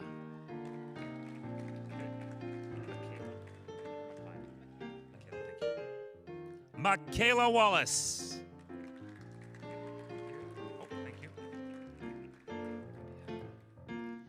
Community Integration through Cooperative Education, Fabia Alam, honors.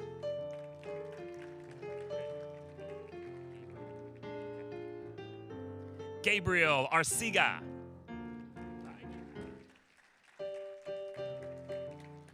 Jonathan Chan, honors.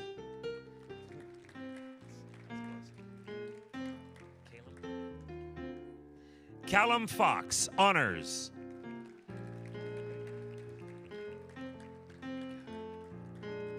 Ebony Garrick, honors.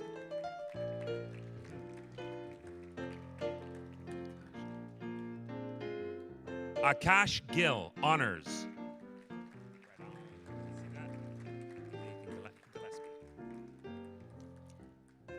Nathan Gillespie, honors.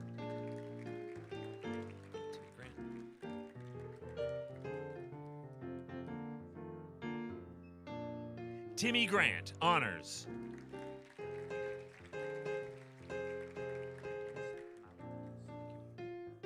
Innocent Kamali.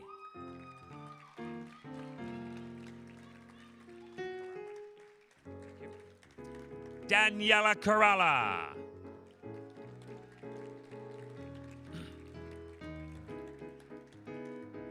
Tanvi Kohli, honors.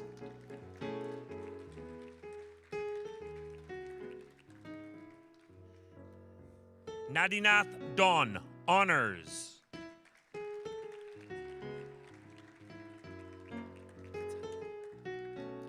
Mohammed Kitani, honors.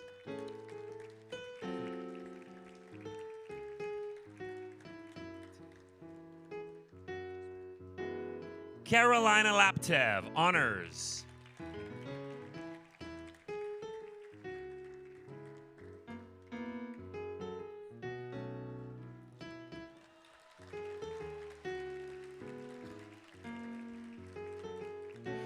Mark Masamvu, honors.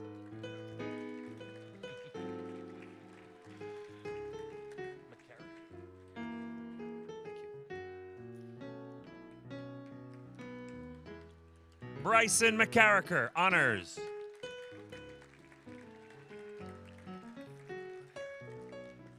Kevin Oliveira, honors.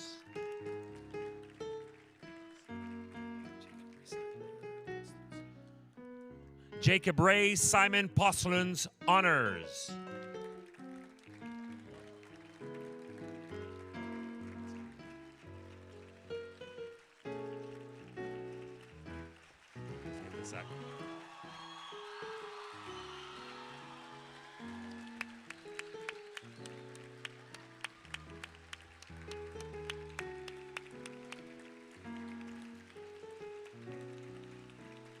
Mark Price, honors.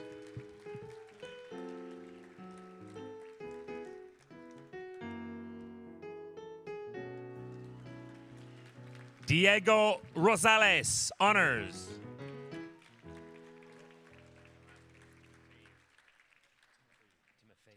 Thank you. Jack Timofeu, honors.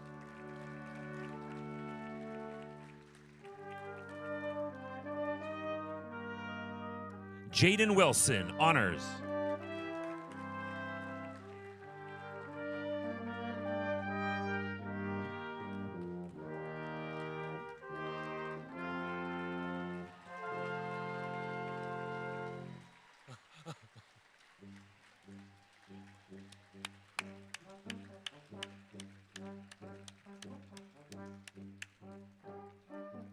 Garrett Van Hove, honors.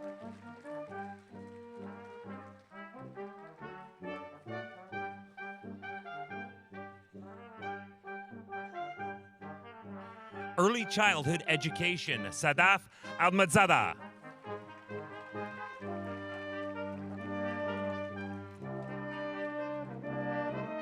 Sana Ait Elhaj.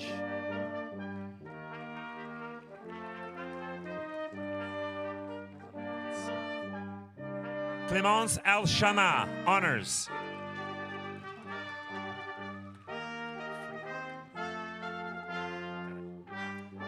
Frial Alisa, honors.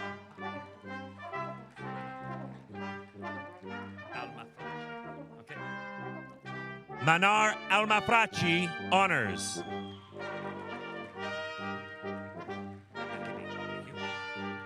Amel Al-Nahri.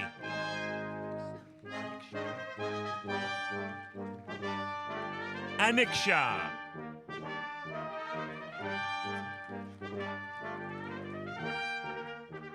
Tamina Tahar Asha, honors.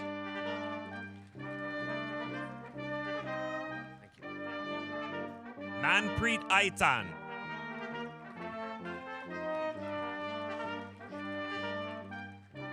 Ayushi.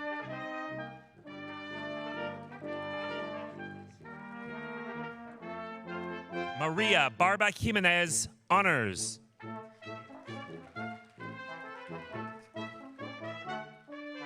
Melissa Barlow, honors.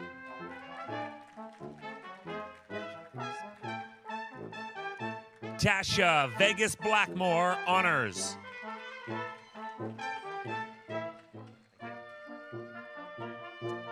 Anwin Bontoft, honors.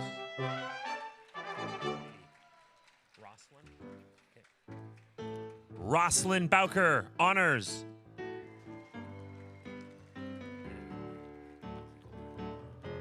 Heather Ann Buckley Golder, honors.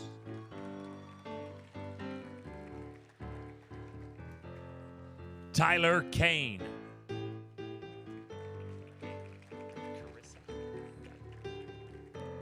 Carissa Cameron, honors.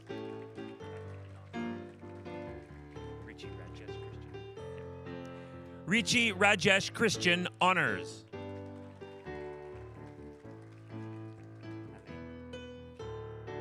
Alain Marie Daral.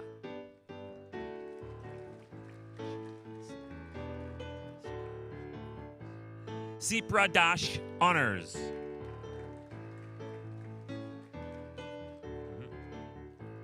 Michelle K. de Guzman, honors.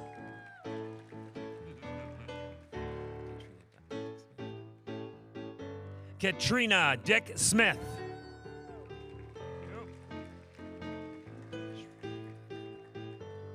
Ashrita Carmeline DeMello, honors.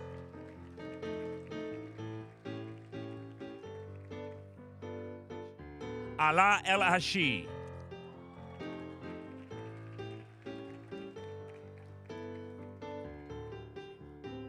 Shema Farajat.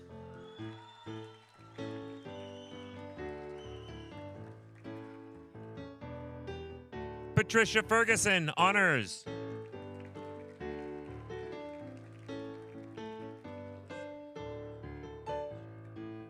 Alicia Gallant, honors.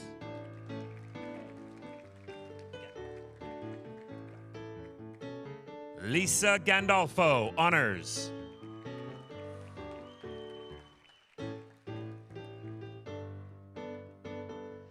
Baishakhi Ghosh.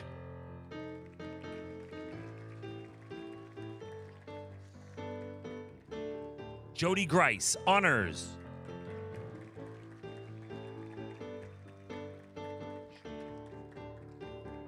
Shuja Go.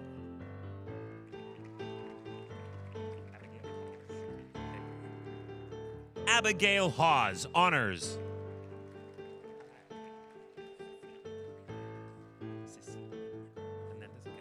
Cecilia Hernandez, honors.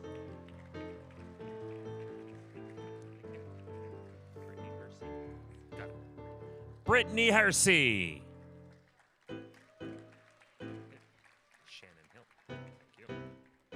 Shannon Hill, honors.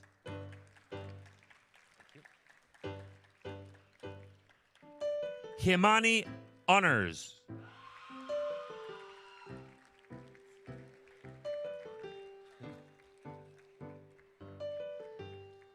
Julieta Yael Yergui Rodriguez, honors.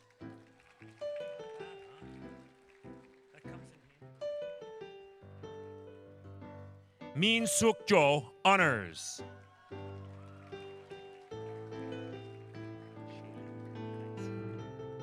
Shaylee Jones.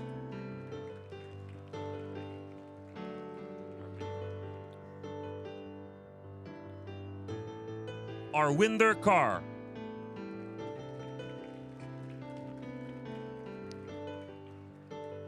Jaspinder Kaur. Karandeep Kaur.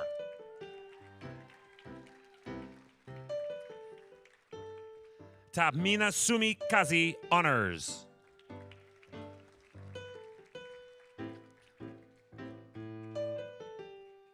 Jordan Kelly, honors.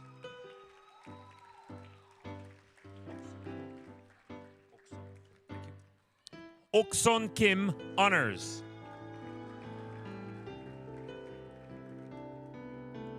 Sausan Laham.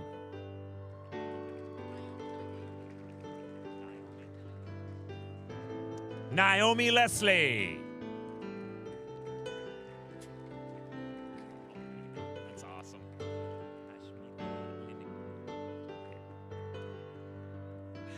Ashmitha Linikadua.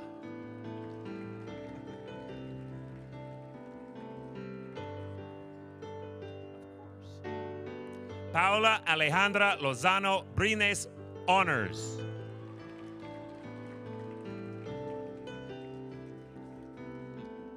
Mackenzie Luke, honors.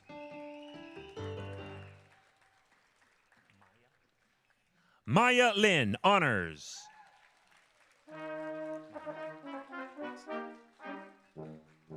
Mahak.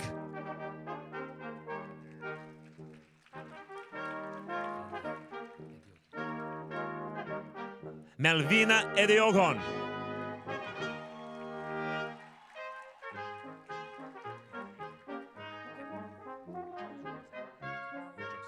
Sandra Maria Jos.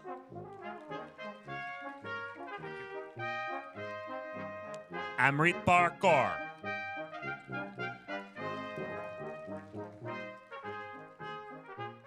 Navjot Kaur.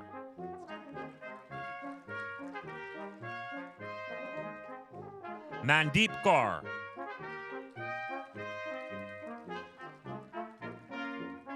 Maninder Kaur.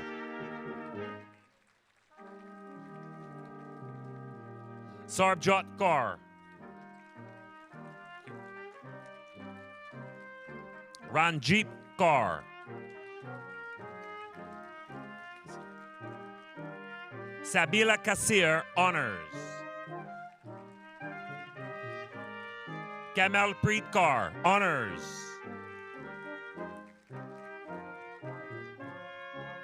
Navpreet Kaur.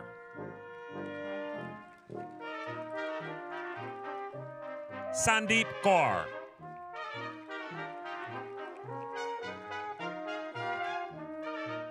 Holly Lamont.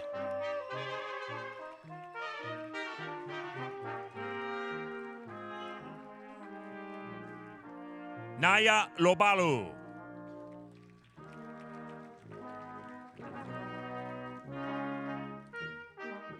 Mackenzie London, honors.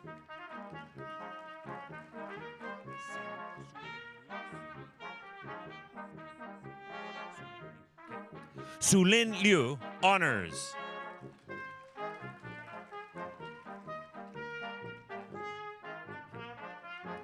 Christina Manazzone, honors.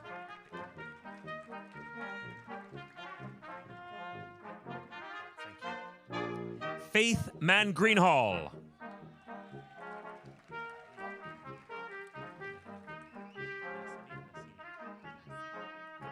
Diana Massime.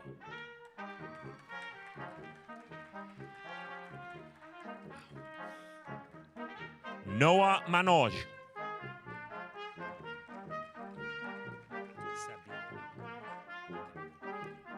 Sabine Michael.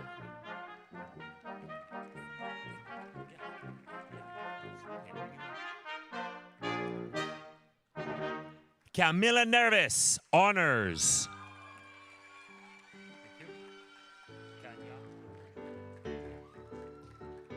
Kanya Mohammed.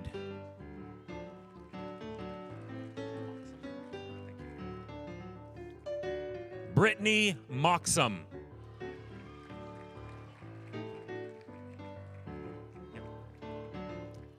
Ayman Muzaffar.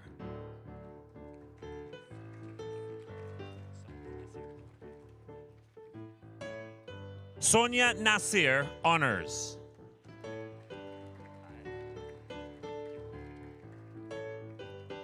Nikita.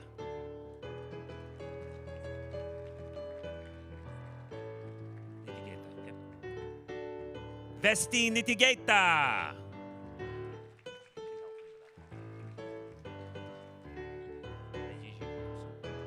Ajiji Okusun.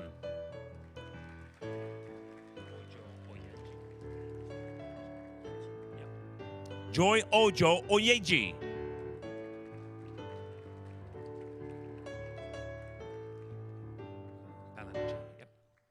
Kalpana Palachichami. Honors. Brenda Oshodi, honors.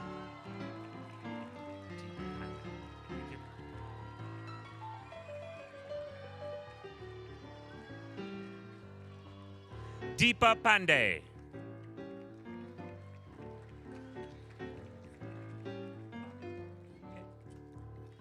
Bhavi Pandya, honors.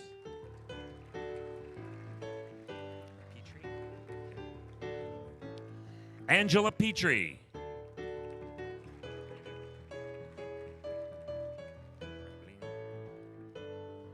Rableen.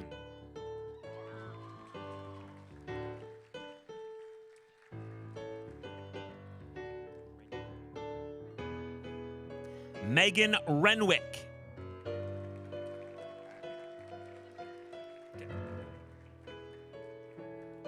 Roban Preetkar.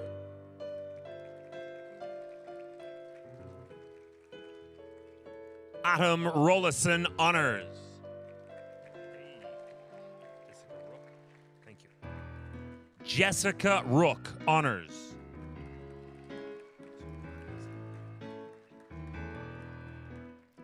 Somaya Sahami Rad.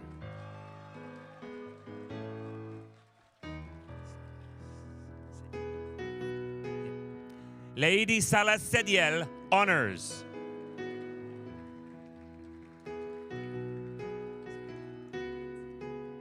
Mervat Salib, honors.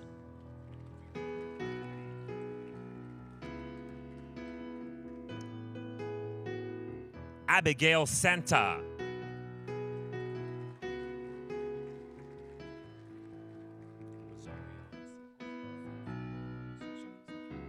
Rosario Siasoko.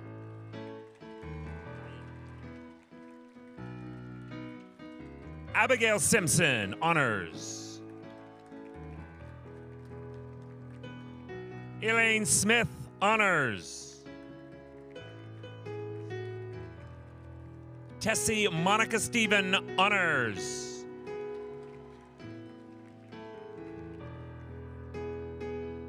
Janet Swan, honors.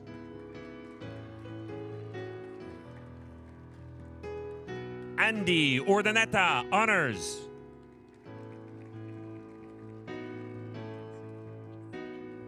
Monica Van Sickle.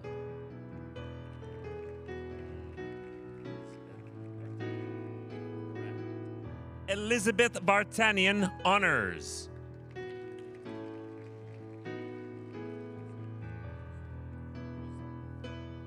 Colleen Woolsey, honors.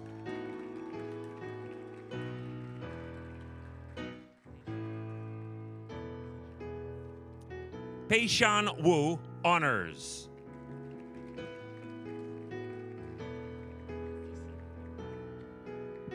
Sarah Yassini.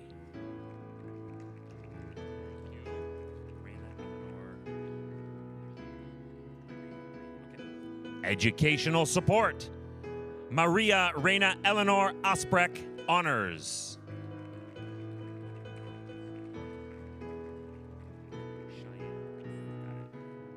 Cheyenne Brecker, honors.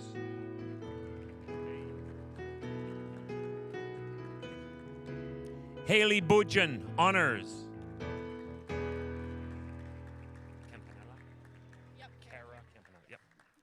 Kara Campanella.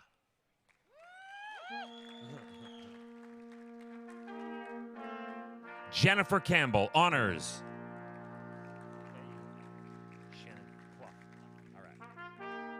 Shannon Clough, honors.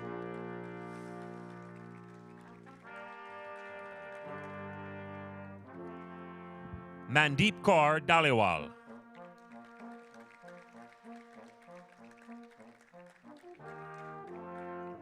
Sydney Doolittle.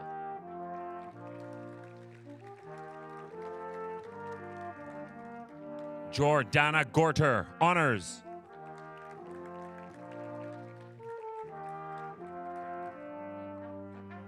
Jade Grand Prix.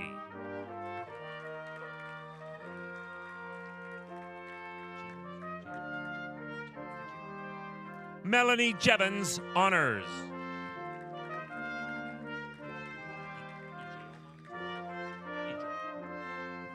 Ijoma Justice.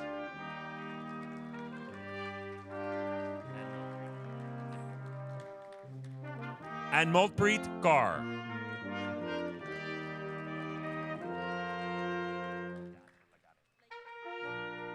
Cameron Leggett.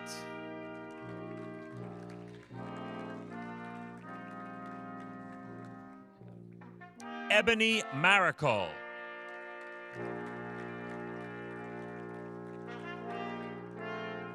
Jessica Mirko, honors.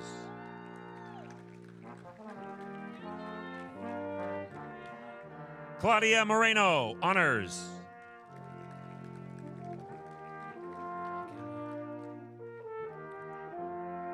Oluwakemi Ongunlenu.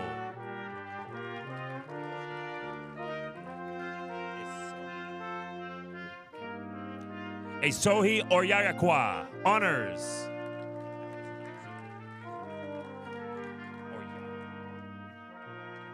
Jasmine Oyarakwa.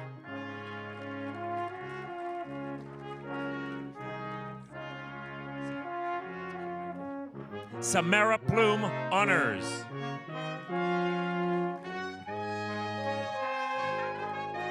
Braden Pratt.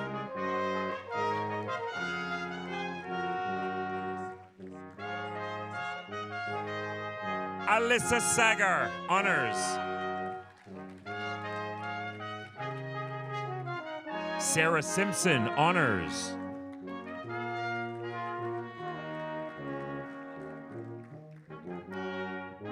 Emma Stevenson, honors.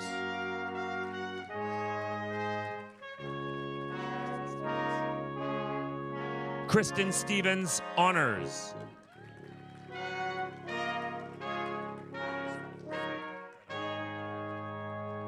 Mackenzie Stoffelson, honors.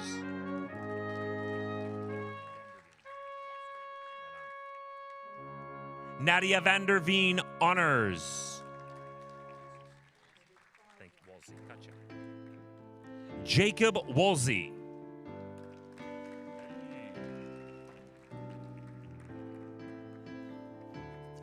Mental Health and Disability Management, Carol Teresa Elvis Alzamora, honors.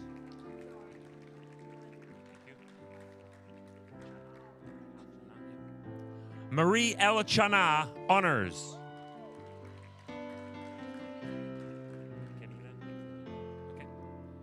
Camila Grurion, honors.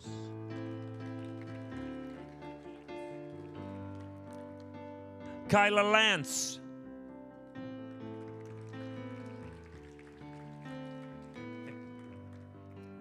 Yukta Biku Salonke, honors.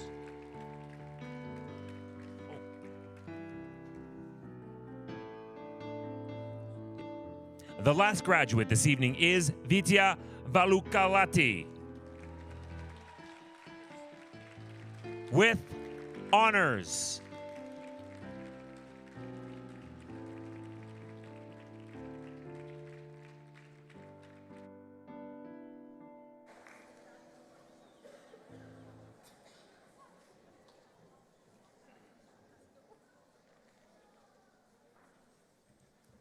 Good evening.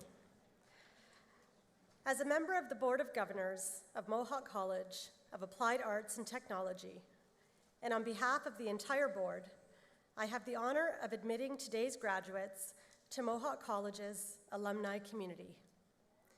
We are very proud of what you have accomplished, and we look forward to seeing what you'll contribute as highly skilled and future-ready Mohawk graduates.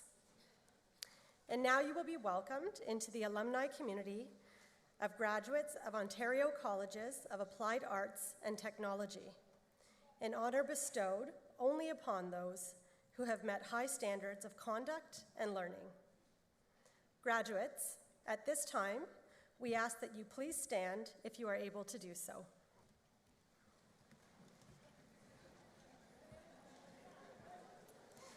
In the name of Mohawk College of Applied Arts and Technology, I hereby charge you to safeguard the dignity and ethics of our community, cultivate the spirit of inquiry and innovation, celebrate your role as local and global citizen, maintain through study the fresh viewpoint expected in an age of rapid advancement, and contribute in all these ways to society in order that the dignity of humankind through you may be constantly reaffirmed. Scientia opus omnium. Knowledge is the work of all. Congratulations, graduates.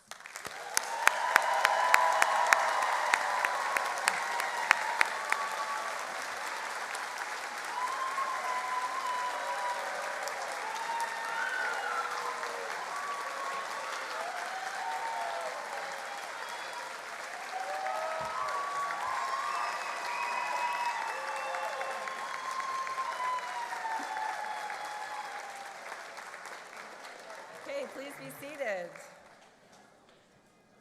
Party's not over yet. Well, good evening, everybody. My name is Katie Burrows, and I am the Vice President of Students International and Alumni here at Mohawk, and I have the honor of presenting an award at today's ceremony.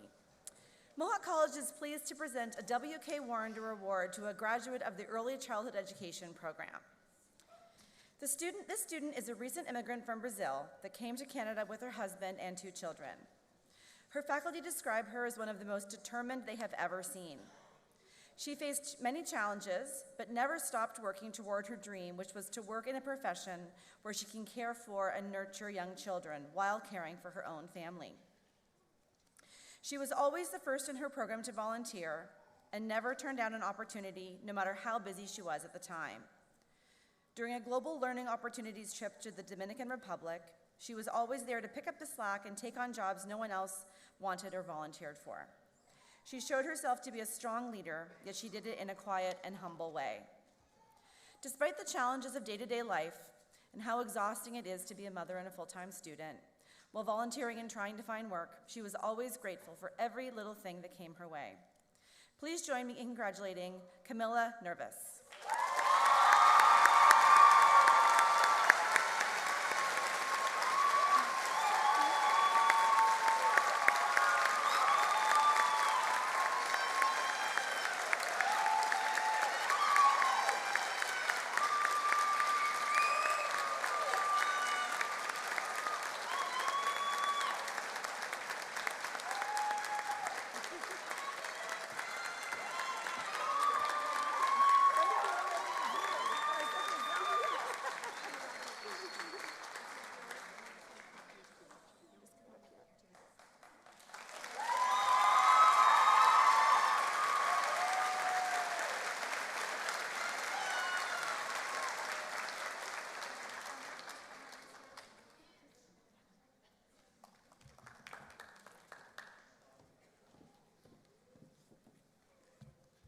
Congratulations, Camila.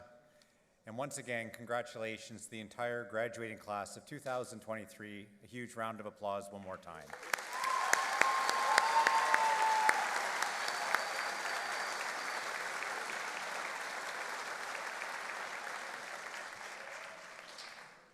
I also want to take this opportunity to thank the musicians for providing today's music, the Steel City Brass Collective, who are all Mohawk College alumni, and Mohawk College faculty member, Dusty McCallie.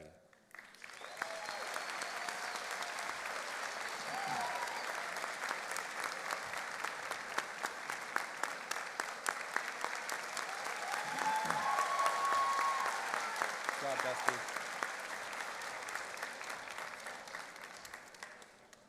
And thank you to the voice behind the curtain who introduced each graduate today, Broadcast Media alumni Chris May.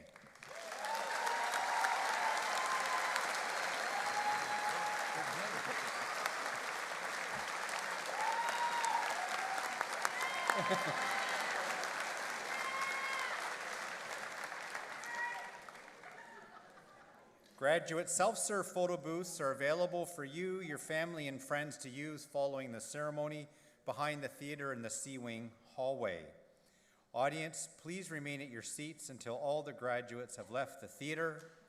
And now, graduates, family, and friends, I declare that your convocation ceremony is closed.